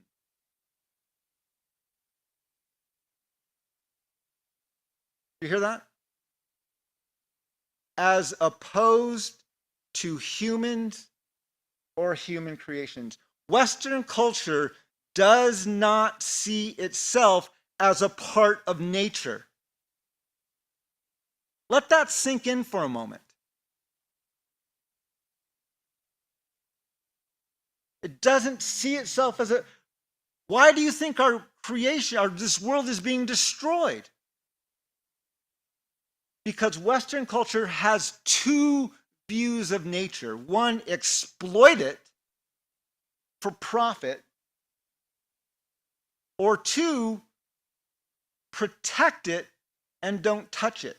Western culture thinks it can exist without living in harmony with nature. I remember there's this story, it's this video documentary called what's it called? Homeland. It's about different native nations and their struggles for their traditional lands. And one of the native nations that they talk about is the Athabascan people of northern Canada and Alaska. And in the Athabascan creation story, they believe that there is a piece of the caribou heart in the Athabascan and a piece of the Athabascan heart in the caribou. Every year, the caribou migrate past the Athabascan twice. In the spring, they migrate as they go north to calf. And then in the fall, they migrate south as they go to winter in warmer temperatures. And they were interviewing the leader of the Athabascan people. And he said, yes, even if we are in famine and our people are dying, he said, we never hunt the caribou when they go north. Because they're going to calf, and that would be unsustainable. He said, and a lot of environmentalists applaud us and thank us and, oh, how great you don't hunt the caribou, even when you're starving. And then those same people watch in horror as we hunt them much more freely when they're going south. We need the caribou. We need their fat to eat. We need their furs to stay warm. We live in harmony with the caribou. We need them and they need us. We're a part of this. We're a part of the food chain.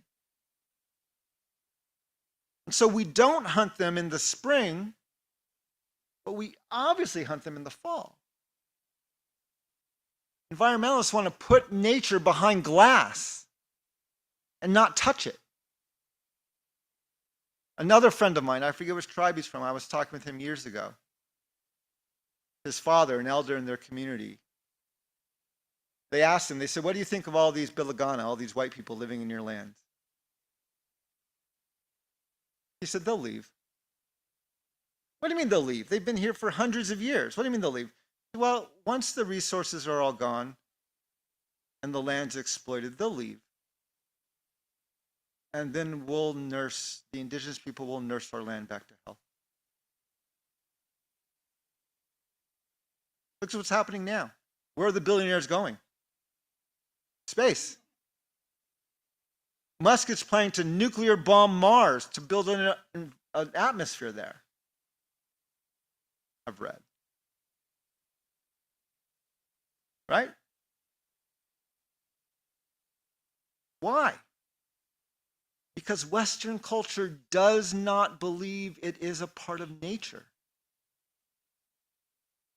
Most Christians aren't even aware that their Bible has two creation stories. One where people are created last, Genesis 1. One where they're created first, Genesis. They think Genesis 1 is their only creation story. They think it's a 24-hour, 7-day week. And that story ends with them being put in dominion of creation. The second story, which they often choose not to acknowledge, has them being created from the dust of the ground. And God breathing life into their nostrils. And the prophets remind them later, and Jesus does too. From the dust of the ground, you're going to return to it. You're not above nature, you're a part of it.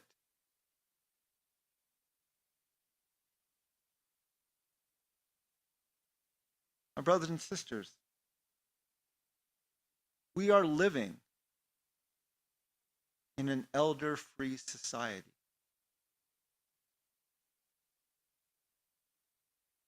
We need to change that.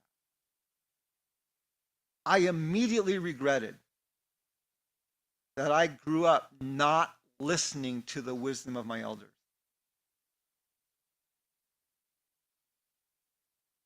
And I was eternally grateful that I can still go back and claim that wisdom and apply that to my life. One of the most motivating things, as I've talked about this around the country, I'm the healthiest I've ever been. I lost 45 pounds. I'm sleeping 6 to 6.5 hours a night now. I'm eating healthy, whole foods, carrots. I ate a whole apple here, didn't even cut it up. We need to chew, my brothers and sisters. We need to chew.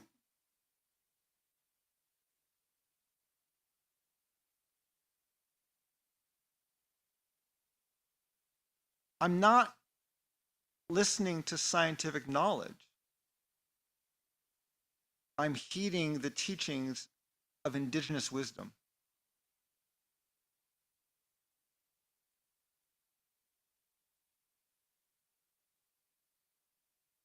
And our culture, our people, not just white people, our people, right?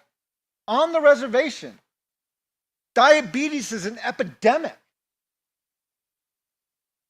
Obesity is an epidemic. Heart disease is an epidemic, right? All these things. We're dying of all the same chronic diseases that white people are. Maybe even at higher numbers.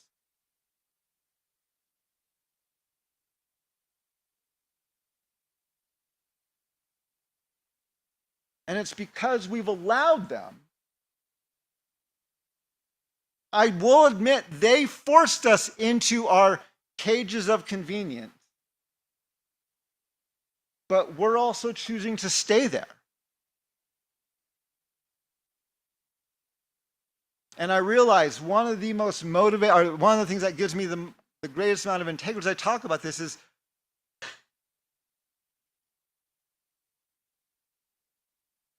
I was literally obese before I started this process 2 years ago. Literally obese.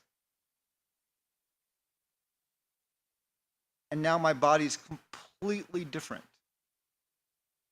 I've never felt this healthy in my entire life. And it's because, again, I'm doing a lot of these things as a spiritual discipline. And listening to the teachings of my elders. Because it's not that I just don't want to live in an elder-free society anymore, like I'm in an elder-free society. I don't want my country to live in this elder-free society. And this is where our colonialism, our worldview of discovery, which is is allowing us to live in our cages of convenience, is literally killing us.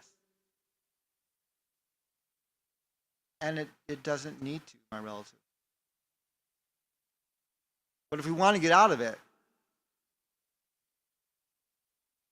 we have to listen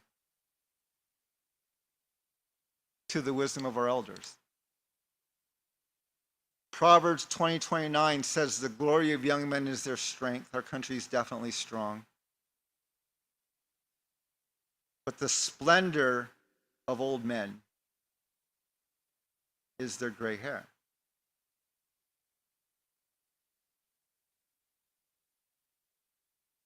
The splendor of our indigenous communities is that we have hundreds, even thousands of years worth of wisdom about how to live well within these lands. And we need to own that for ourselves so that we can share that and teach that with the other people living on our lands with us. Thank you, my relatives, for letting me share this with you. I appreciate you allowing me to talk about these things. These are important things.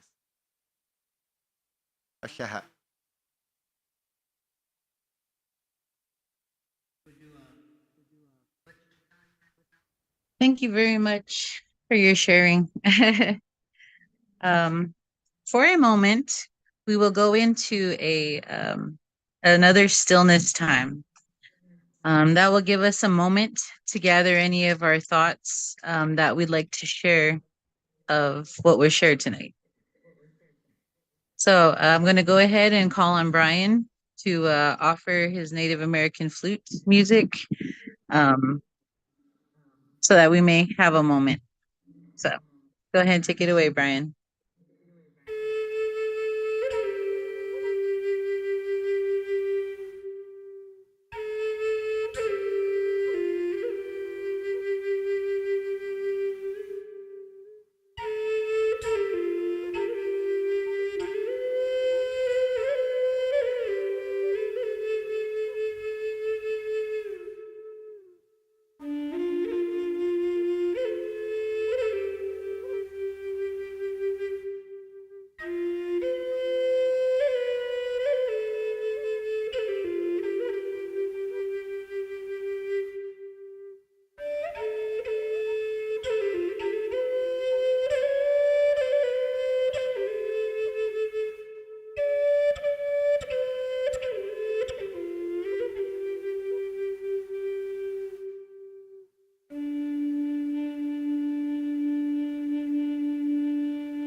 All right. And with that, we can open up the floor for questions or comments. Looks like Eshe's ready to fisticuff intellectually. So go ahead, Eshe.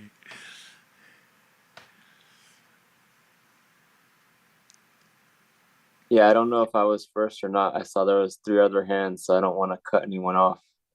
Um, I don't know if they went before me or not, but I'll go first anyways. I guess if y'all are cool.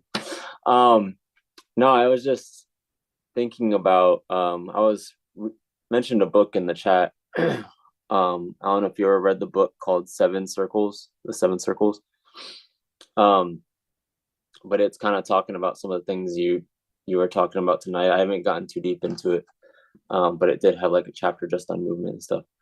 But in the introduction, they were talking about settler colonialism being the cause of these health disparities, and it affects all of us, not just Native people, but it's affecting, all, like you kind of touched on, like all people. And I was just thinking about, I used to be a vegan activist for quite a while, and like your comments about environmentalism from the Western perspective, I was thinking about it, and I was like, like I think about veganism as a philosophy, had a philosophy of minimal harm, which I would say is also an indigenous ethic, or minimize harm, not do no harm, but minimize harm. But I was thinking about a lot of vegans are Westerners and European, and they tend to be outraged, by, like you said, like an example of the Athabascan people hunting caribou, but where do people get their warmth of their, how else would they get warm? The alternative is plastic blankets, or the Western modalities that are usually synthesized. They're not natural, and anything that's going to keep you warm that's natural usually comes from another creature. So there's that reciprocity, and I just think about how I just really made me think what you were talking about, how much of that comes from that Western worldview that is so disconnected from the earth, and really how interconnected we all are. So anyways, I just wanted to add that 2 cents.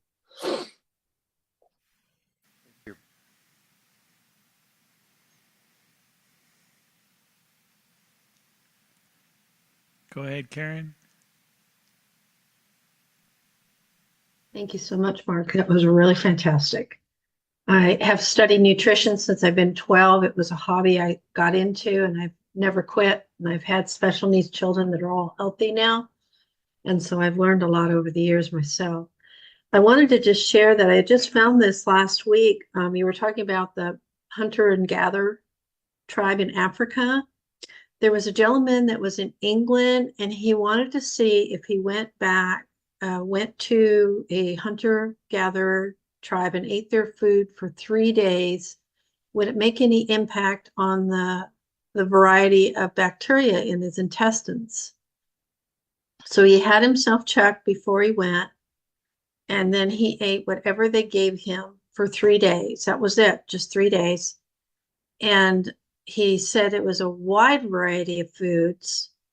And when he came home, he was rechecked again, and he had quadrupled his bacteria in just 3 days of eating wild foods, a variety of wild foods. He said what was really fascinating was he went back to his regular diet, and within 3 days, he lost all that bacteria. And the natives say that it's the variety of bacteria in your intestines that keep you healthy. So the greater variety of foods, every variety brings a different bacteria into the colon. And then from that, you have a greater capacity to resist sicknesses from it. I thought that was really fascinating. They said the average American or Euro world eats 12 to 25 different foods. That's it. That's all. They said if you're healthier than average, you would eat 50. Now I added up to what I do, and I feel like I ate a lot of variety, and I only came up with 100, which was not very much. The natives ate 600 different foods. So I just wanted to share that. Thank you for sharing that. I agree with what you're saying. One of the things I've learned as I've been reading about this is because our modern day food supply, because we're eating such a low variety of foods, we fortify a lot of our foods with vitamins and minerals from other foods. And our bodies are actually have not evolved, or we're not designed to get vitamins from, we're supposed to get them from the whole foods we eat, not from because it's been injected or we're taking as a pill in another way. And so one of the things, as I've been changing my diet over the past year, is I'm actually trying to buy less and less fortified foods and trying to eat a wider variety of foods to get my vegetables. So I'm even starting to buy milk without vitamin D in it, because that's again that's an additive into it. And instead, I'm just out in the sun more, right? Just getting more sunlight, which is where we get most of our vitamin D from anyway. But yeah, whether it's our flour, or whether it's the vitamins that we take in pill form, or whether it's the juices that we drink, right? Our body was not made. A lot of our juices are worse for us than soda, because it has almost more sugar than soda does, and we drink it in a juice instead of eating it through pulp or through an apple or whatever else. And so it goes straight into our blood sugar instead of actually getting digested and going in much more slowly. And so, yeah, I would agree with you, because we eat such a small variety of stuff and we fortify our foods with vitamins from other places, it compounds the problem. Yeah, I just ordered a book this week on foraging. I've done some foraging, but I really wanted to get more after seeing that video. I really wanted to get more out. And I'd seen the video where it talks about some of the common ones, which I know real well, but they taught me already a few, and I haven't even got the book yet. So I'm really looking at diversifying my vitamins more and more through the wild, just the common ones that are in your yard and in your property and around. So anyways, I really appreciate it. Thank you for sharing. Welcome. All right, Joe. Hey, Mark. Yeah, man, I'm so happy to hear your story. I did this deep dive like 12 years ago, like similar books, and those groups of, and we're just out here in California. So yeah, I've been running, I run in sandals. So,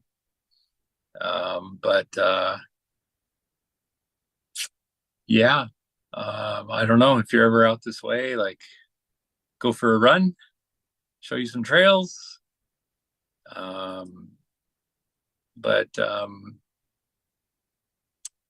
Yeah, I don't know what you're doing with your journey, if you're gonna write about it or whatever, but I'd be open to sharing where I'm at with it. It's probably more than what we got time for here. So, but anyway, thank you for being you. I'm actually, I'm writing a book right now called Decolonizing Faith. And a lot of this, not all of it, but some of it is going to go into that book. I'm also pondering writing another book that I would title Decolonizing Health. Because again, as I was saying in this presentation, most of our chronic diseases are the fruit of our own colonialism. Whether it's the foods we eat or the sedentary lives that we live, right? They're a fruit of our colonialism. And if we, again, if I would have just listened to my elders, not just of running every morning, but running in moccasins or barefoot, and eating not the fry bread they gave us and the Spam they gave us, but the squash that we grew and the corn that we grew and the sheep that we butchered, and right, those things. Instead of, and so I'm actually beginning it's really kind of right. And I lived for 3 years in a hogan on our reservation in the middle of a sheep camp out in the middle of nowhere, no running water, no electricity. Right? And yeah, we went to bed when it got dark. You know? And our entertainment was we'd watch the stars for an hour before we went to bed. And then we woke up with the sun, right? I mean, that was our life. And so it's really one of the things that's causing me to think about is how we do these things out of convenience and how damaging it actually is, right? I mean, you think about canning food, which on one hand, it preserves it and it lets you eat it during the winter or other things like that, but it also makes it softer and it puts it in water and it changes it a little bit. And right, the fact that that had this profound impact on our mouths and on our breathing, and it caused our teeth to go crooked and all these other things. It literally makes me think about what is going to be the fruit of like getting one of Elon Musk's mental implants or AI, right?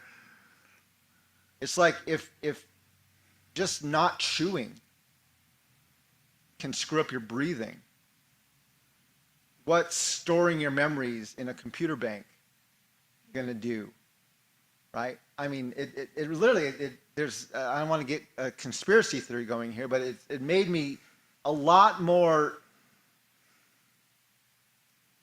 it made me contemplate the wisdom of embracing technology quickly as compared to really studying what is this going to do in the long run.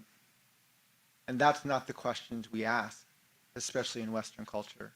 So yeah, but I am pondering writing a book that I would title Decolonizing Health, where I would try, and what I would love to do is write a book that says almost the same thing all these books says, but instead of referencing scientific studies done on the Hazda people, I would actually give wisdom from elders and let that be the basis for doing it, right? Not because we have this double-blind study with this and blah, right? It's like, no, this is what this group of people has taught for years.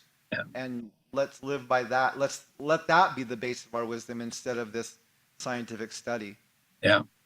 I know I went into like traditional foods as far as training for like heat endurance. So like looking at like prickly pear, cactus, consumption of like the foods that grow in the lower desert, you know. So that's kind of the route I went. So let me just do something really quick for everyone. I love this is a short episode. It'll take like 3 minutes. Okay, everyone stand up. Okay. Take off your shoes. Take off your shoes and stand barefoot and stand straight with good posture, just with your back straight, okay? See how that feels, okay? Now, put your heels on the back of your shoes, the tallest part of your shoes. Just put your heels on it. Don't put your whole foot. So just put your heels so it elevates your heels, okay? So your heels are now raised. So the heel on the back. So you're not standing on the shoe. Your heel's on the shoe, but your toes are on the ground. Okay, so stand there. Now try to stand with good posture. Do you feel that little arch you have to put in your back to make yourself stand straight? Right? Because if you didn't do that arch, if you put your ankles at 90-degree angles with your heels raised, you would fall over, right? Because you'd be leaning forward. So you put that little arch in your back. So the fact that you walk 12 to 14 to 16 hours a day with your heels raised means you have to arch your back 12 to 14 to 16 hours a day, which is one of the things that causes all of our back problems. Now, sit down in your chair. Put your feet right in front of you at an angle, just like you're sitting at a 90-degree angle, and feel your calf. Feel how they're just a little bit tense. And then stand up straight, feel again, see how they're stretched out. So when you switch or transition to barefoot running, one of the problems is our calves have permanently contracted and our Achilles tendons have permanently shrunk. Because our feet our legs are almost always at a 90-degree angle because we're sitting so much. And so when you transition to barefoot shoes and barefoot running, if you don't do it slowly, you will injure your calf and you'll injure your tendon because they're not stretched out yet. You literally have to realign your body. And by doing that, you actually prevent so many injuries, like to your hips, to your knees, to your ankles, to all these other things. But because we're walking on elevated shoes and sitting with our feet and our legs at 90-degree angles, we permanently, not infinitely, but we change our bodies as it adapts to those things. And back pain can be removed just by walking on more barefoot level ground instead of in elevated shoes. I mean, these are just some of the really, really simple techniques I've learned in the past few years, past 15 months, about what our technology actually does to our bodies. I think it kind of plays into like how they were talking about like the cages of convenience. Yep. And it was interesting, like with I'm often like wearing big boots and stuff. So I find out here when I'm sitting without my shoes on, I keep wanting to move my feet back and put my heel up because that's my calves going, hey, you're stretching me out like this. Yeah. And but I was like when you were talking about the supplements and stuff and kind of decolonizing our health, because the way we as a society and as individuals even think about health and well-being and healthcare, moves towards that cage of convenience. Lots of people love to, criticize healthcare systems, whatever, and there is a lot to criticize.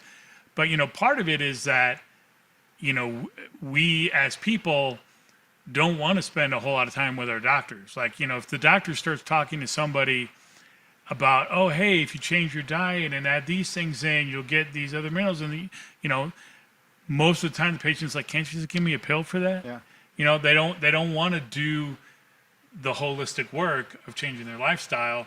They want to just keep doing what they're doing. And like, can't you give me something easy to fix it? And you're right. Like, one of the reasons why doctors avoid suggesting supplements to people unless they absolutely refuse to change their diet is because, like you said, you really don't get that. Like, you have to take way more of a supplement to get the same as you would get through your diet, because your body doesn't know what to do with it, and it just goes out with your waste, because it just flows right through and never gets utilized. So yeah, but I wonder if you could speak to the idea of like how the cages of convenience have just kind of altered and colonized like our thinking. Well, so one of the things that I learned as I was reading through these books and trying to understand this better is our bodies, because, again, I'm going to use the word evolved, or the word we were created, because of the way we evolved, our bodies are actually designed to conserve energy. Like that. So if you ever wear a Fitbit, right, and your Fitbit will kind of track not only the calories you take in, but the calories you expend. But that is almost never accurate. So yeah, certain movements burn certain exercises, but if you exercise heavily in one part of the day, your body's going to conserve energy more in other parts of the day. And your calorie burn is actually much more consistent than we like to admit it is. So you can't just eat the banana split and then run 5 miles and, oh, I took care of it, because that's not how your calorie burn works. Your metabolism will adjust and change, and you may run the 5 miles, but then you'll take the escalator instead of the stairs, or you'll sit down instead of standing up for the meeting or whatever else, right? Your body will find a way So our bodies are designed to conserve energy. That's just the way it works. And so oftentimes this is why we choose into our cages of convenience, because our bodies were actually designed to conserve energy. Again, going back to when we were hunters and gatherers, running from lions and from whatever else we had to do, right? We had to conserve our energy for those moments of terror when we needed it. And we don't have that today, at least not as much. And so yeah, what it's like, it's not even necessarily that it's, what colonialism does is it makes the cages of convenience even more convenient, and then it actually makes them, there's so many more of them, of ways that we can just choose to more and more and more to sit.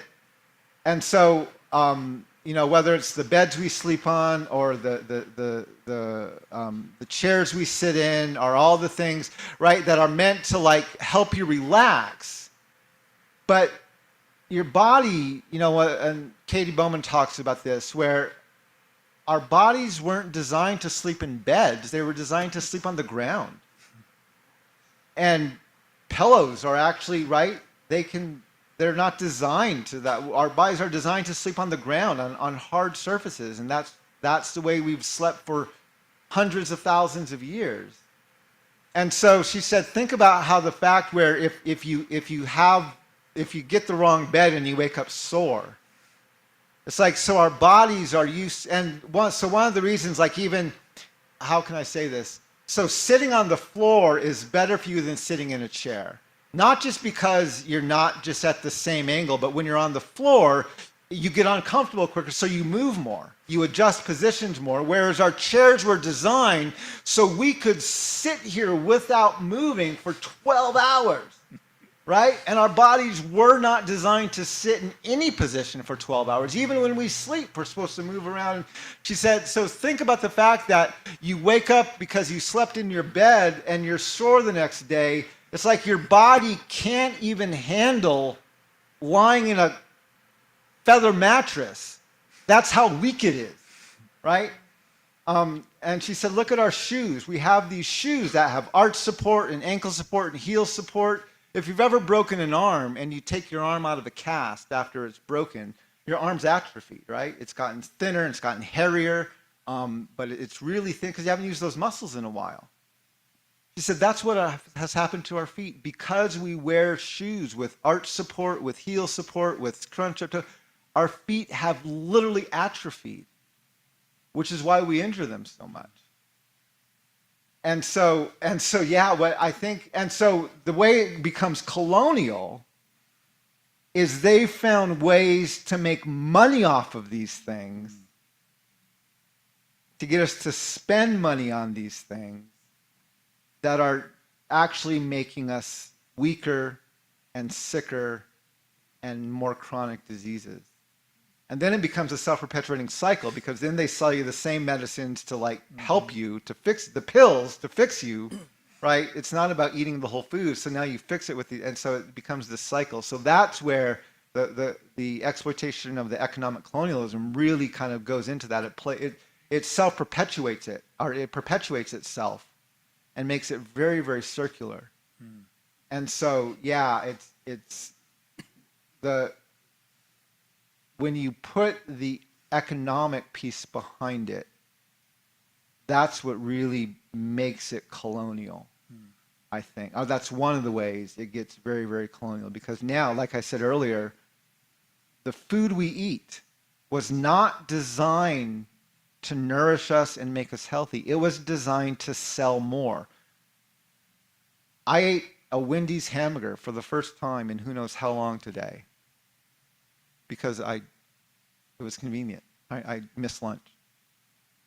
I couldn't believe how soft, I could inhale that thing, right? Like I ate it in like 3 minutes or less, maybe 2 minutes. The thing was so, like melted in my mouth, right? I make a buffalo burger at home and I eat it on homemade baked bread, and I have to chew that thing at least 50 times, right, to get it down. I swear I could have inhaled that Wendy's cheeseburger today in like 5 bites and got the whole thing down. And they found if they make it chew, if they make it so it's harder to chew and you have to chew it more, guess what? They sell less of them. So they make them softer and they make them sweeter and they make them saltier.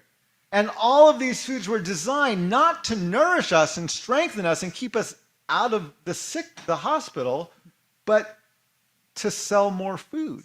Because if they don't sell more food, they're going to go out of business. How is it with your olfactory lobe? As soon as you smell French fries, you got to have them. How about when you go through the truck stop and then there's those donuts? Yeah. What do they call them in the truck stop? As soon as you smell the sweetness, it draws you to your mind gets so addicted. What is it, oxytocin or something like that? You have to have it because you triggered something and your mind takes over. And Yeah. you gotta, A lot of the book I read on diet, the book Ultra Processed People, deals a lot with how the food industry it treats food like an addictive substance. And it actually gets us, like you sit down to eat one bag of chips or one bite of chips and you eat the whole bag, right? I mean, that's the product's designed to do that, right? They found if they made them a certain way so people eat less of them, they sold less chips. So, well, they have to sell more chips. So they need to make it in a way and so, yeah, they talk a lot about how, a lot of these books mention about how the foods are designed to make them addictive for us. So that we will overeat them. And then these same companies are selling us diet supplements to lose weight. And so they're making money on both ends of the exchange. Yeah. They're making money by making us fatter, and then they're making us money by selling us pills to try and make us thinner. And again, this is where the colonialism and the economic exploitation comes out of all these things. Yeah. It reminds me, what was that movie, Wall-E, I think, where like the people were in the spaceship and they got all reliant on all the conveniences, whatever, and they just became these like kind of blobs on these hovering chairs and they couldn't move or anything. Yeah. Yeah. All right. Looks like Josh has something to add to the discussion. Go ahead, Josh. another deep topic. Yeah, hopefully I come through. So thank you so much. Can you all hear me? Coming through okay? Okay, good. So thank you again. I appreciate the chat and everything else. I just want to draw attention to the fact that just as much as the unhealthy food is, they're designing getting funds off of it, is to eat healthy or even to regain our food sovereignty is expensive. And I'm thinking of a lot of our indigenous brothers and sisters in food deserts and more urban areas where, even it's harder. I'm not going to say it's impossible, but harder to even grow your own food or to even be able to access that, let alone the knowledge or the ability to do that. Like you said, it's like Monsanto's and the seeds. They make it to where heirloom seeds are expensive. Raw foods are expensive to do it. And so it goes on the other way. And I just wanted to kind of call that out because I agree 100% with you. And it's definitely there to be a good. I think those companies they're poisoning us and then trying to fix us, and even breaking the chain is a costly thing, and we need to do it. But I just wanted to acknowledge that because I think there have been times and seasons of my life is no matter what, even if I wanted to do it, I was unable to do it because of the financial trap, not convenience, but this financial trap that capitalism has put us under and put me under. Right. So I just sort of, no guilt, I guess, for those who are listening who can't break the cycle. Sometimes it's not always convenient. Sometimes we are gilded cages just as much as convenience. Now, walking and barefoot is another thing, but when it comes to food and some of the options, I just feel painful for those people, and I don't want to make sure that they understand. So, thank you. Thank you. I appreciate you adding that. I lived on the Navajo Nation for 11 years. It's a food desert, right? 180,000 people, 26,000 square miles, 12 grocery stores. When I go back, I was in Shiprock last week and I was trying to cook a healthy meal for my parents. I went to Bash's in Shiprock. I couldn't get healthy food there, at least not much of it. And that's a full service grocery store. and still my options of buying a low-fat meat or a lot of fresh vegetable, it was very, very limited. So I completely agree and understand.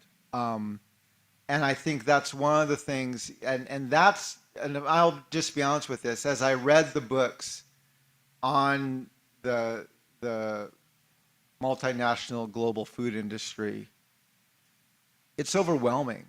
It's not just overwhelming the way we're being exploited by the food industry. It's overwhelming the way the US government is looking the other way or even enabling it to exploit us. And yeah, those were some of the hardest chapters to read in some of those books, was the way how these problems are so absolutely systemic and institutionalized, and the US government is actually enabling it to happen instead of, the FDA.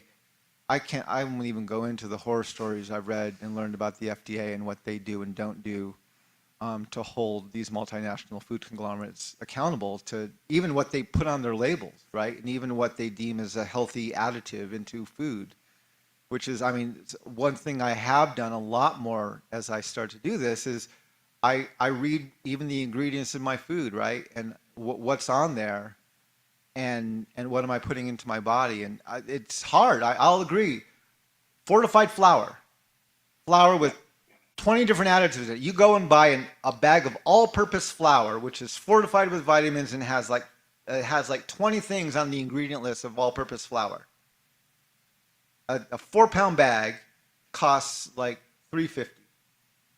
Then you go to buy a bag of simple flour, right? Organic flour with one ingredient, wheat. The same bag size, the same weight, costs twice as much, $7. And yeah, this is absolutely. It not only does it make it economically challenging for people, even just finding flour that's not fortified, or finding, actually I've begun to consider myself a hunter-gatherer again. Because I hunt and gather throughout the grocery store, and by walking to multiple grocery stores and to farmers markets, and and that is because I have something when I'm home that a lot of people, I have time, right? I have time to go around and do that. But again, and it is more expensive, and one of the way I appease myself with that is one of the mantras I got from one of my books. It said you can either pay the farmer or the pharmacy. Right, it's gonna come out of your pocket at some point. So either you can pay more for your food now, or you can pay more for your medication later, and it's gonna come out of your pocket one of the two ways. And so that's how I justify our rising food budget. Is, well, it's gonna come out one way or the other. But yeah, I realize it also puts some things just out of reach financially because you can't do it. But I appreciate you bringing the perspective up, so thank you. Thank you. And I just add the last minute. Also, I've seen a notice with mental health. Like I think you mentioned that earlier. To get into mental health, some of my kids in my family, we struggle ADHD and things. And you start looking at the ingredients, and you start pulling things in, like even red dyes and different things that they throw in there, and you start seeing the behavioral shifts in my kids. And so we've been able to manage a lot of stuff through diet, which is not to say that there are times for medication. I'm not against it. There are times and places. Consult your doctor. I just want to make that clear. I'm not one of those anti-medication, but there's a lot that we could do by diet that will change us and change our mental health, like you mentioned. So great talk. I appreciate it, and thank you for your time and sharing your story. You're welcome. I'll just add one last point. I lost 45 pounds, and I eat an ice cream cone every night. And when I read the book on food, with trepidation and fear and trembling, I read the ingredient list of my ice cream bucket, and it was not pretty. And I was so sad. I'm like, do I have to get rid of my ice cream? And we buy a brand on the East Coast. It's called I forget the name of what we buy a certain brand. It's not like the cheap grocery store brand, but it's not the Haagen-Dazs brand either. It's like a kind of the middle of the road brand. Turkey Hill is the brand we buy. A gallon costs like $3.50 to $4 a gallon, or a half gallon. And but they have a kind of a sub brand under Turkey Hill called Simply Natural. And I found under their Simply Natural brand, they have vanilla, chocolate, and mint chip. And their vanilla ice cream has 3 ingredients: milk, or 4 ingredients: milk, cream, sugar, and vanilla beans. And their chocolate has 4 ingredients of milk, cream, sugar, and cocoa beans. And I was so happy when I found that. I haven't yet found a cone with only 3 ingredients, but I have found, I did find ice cream with only 4 ingredients, and so that made me very, very happy. Just need to learn to make your own waffle cone. And then you can like, I've looked up recipes for that. Again, the time is one of the challenges. all right, Heaven, you can probably close this out. And I think after you interchange with Heaven, I would say if you can share like how people can like get on your Patreon and other things, because I think there's a lot more discussion left to be had too. But go ahead, Heaven. Thank you for everything you shared. I especially liked that you talked about breathing through your mouth. My great grandma used to have an insult that I still use. She'd call people mouth breathers, and nobody really understood that. But I think it makes a lot of sense when you talk about it in that way. It's also interesting because I think breathing can be difficult because we live in a society that really benefits from us being disengaged from our body.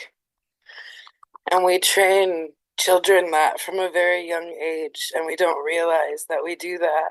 I also think about that in like the industrial food system, like the way we feed children without realizing it in settings. Like, it's something to think about, you know, how the impacts of like breakfast and lunch for a child in transition or in a setting that isn't their home is still a time for them to be enriching that mind-body connection, and how important it is to be cognizant of that.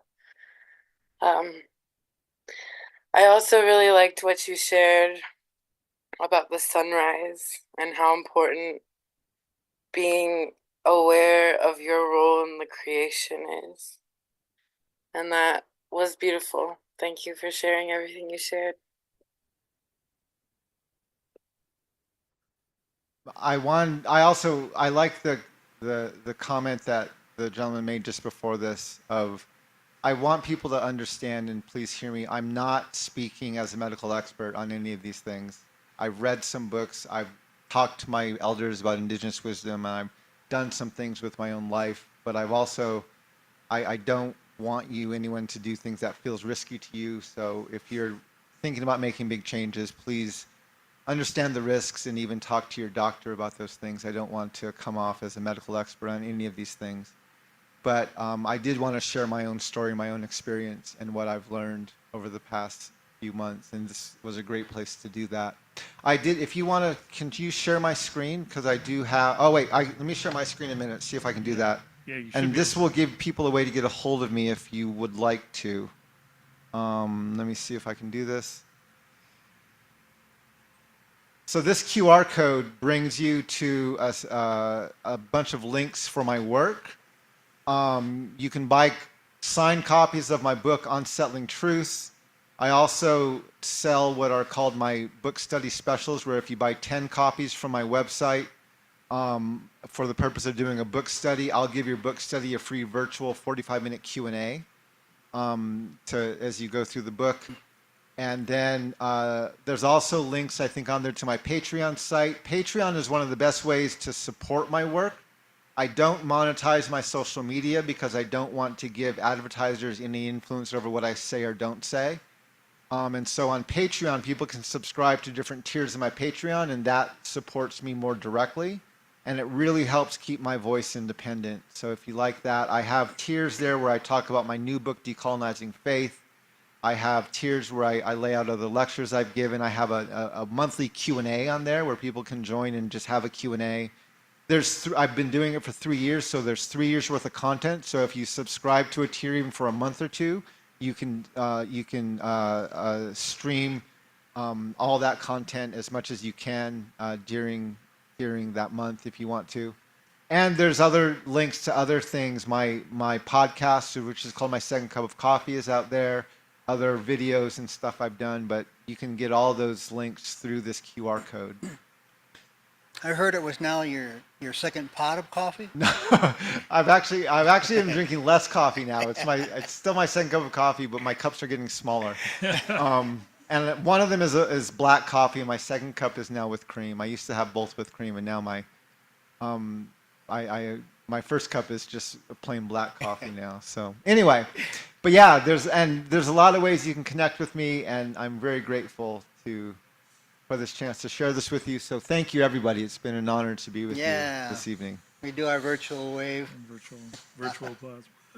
Everybody sees that. Well, very cool. I know we're close down. We do a song and then a send off. All right. Yeah, everybody with shoes off still. Yeah. You know, I make it a habit every day. Perfect for squat. round dancing. Yeah. Yeah. Let's see. I went for a long time. I could sit that way. Yeah. Yeah. So healthy.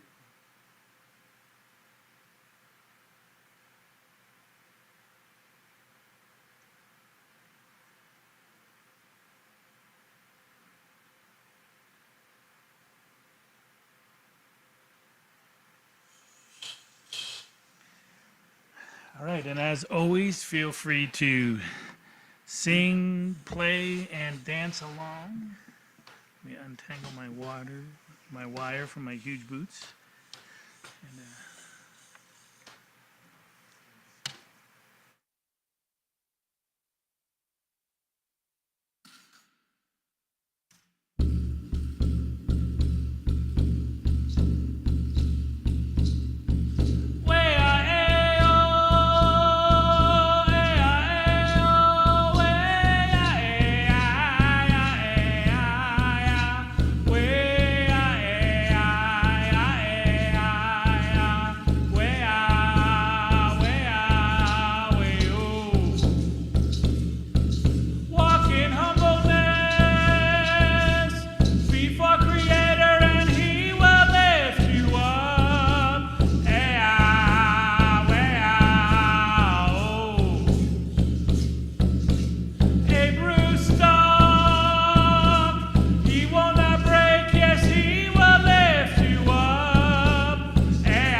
Here she is. All right, everyone.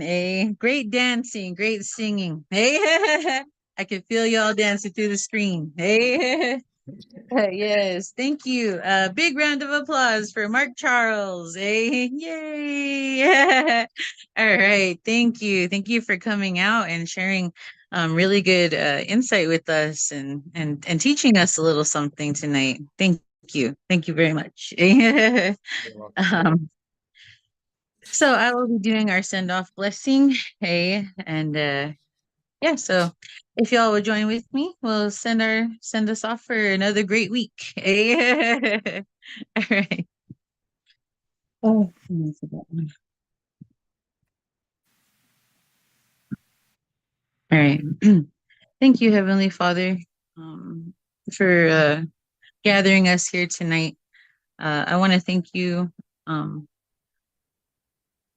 for having our elder, our relative, come and teach us a little something about how to reconnect with our bodies and how to reconnect with our ancestors. I pray that you can help guide us to make the choices that our ancestors would have made. That which will keep us healthy and help us to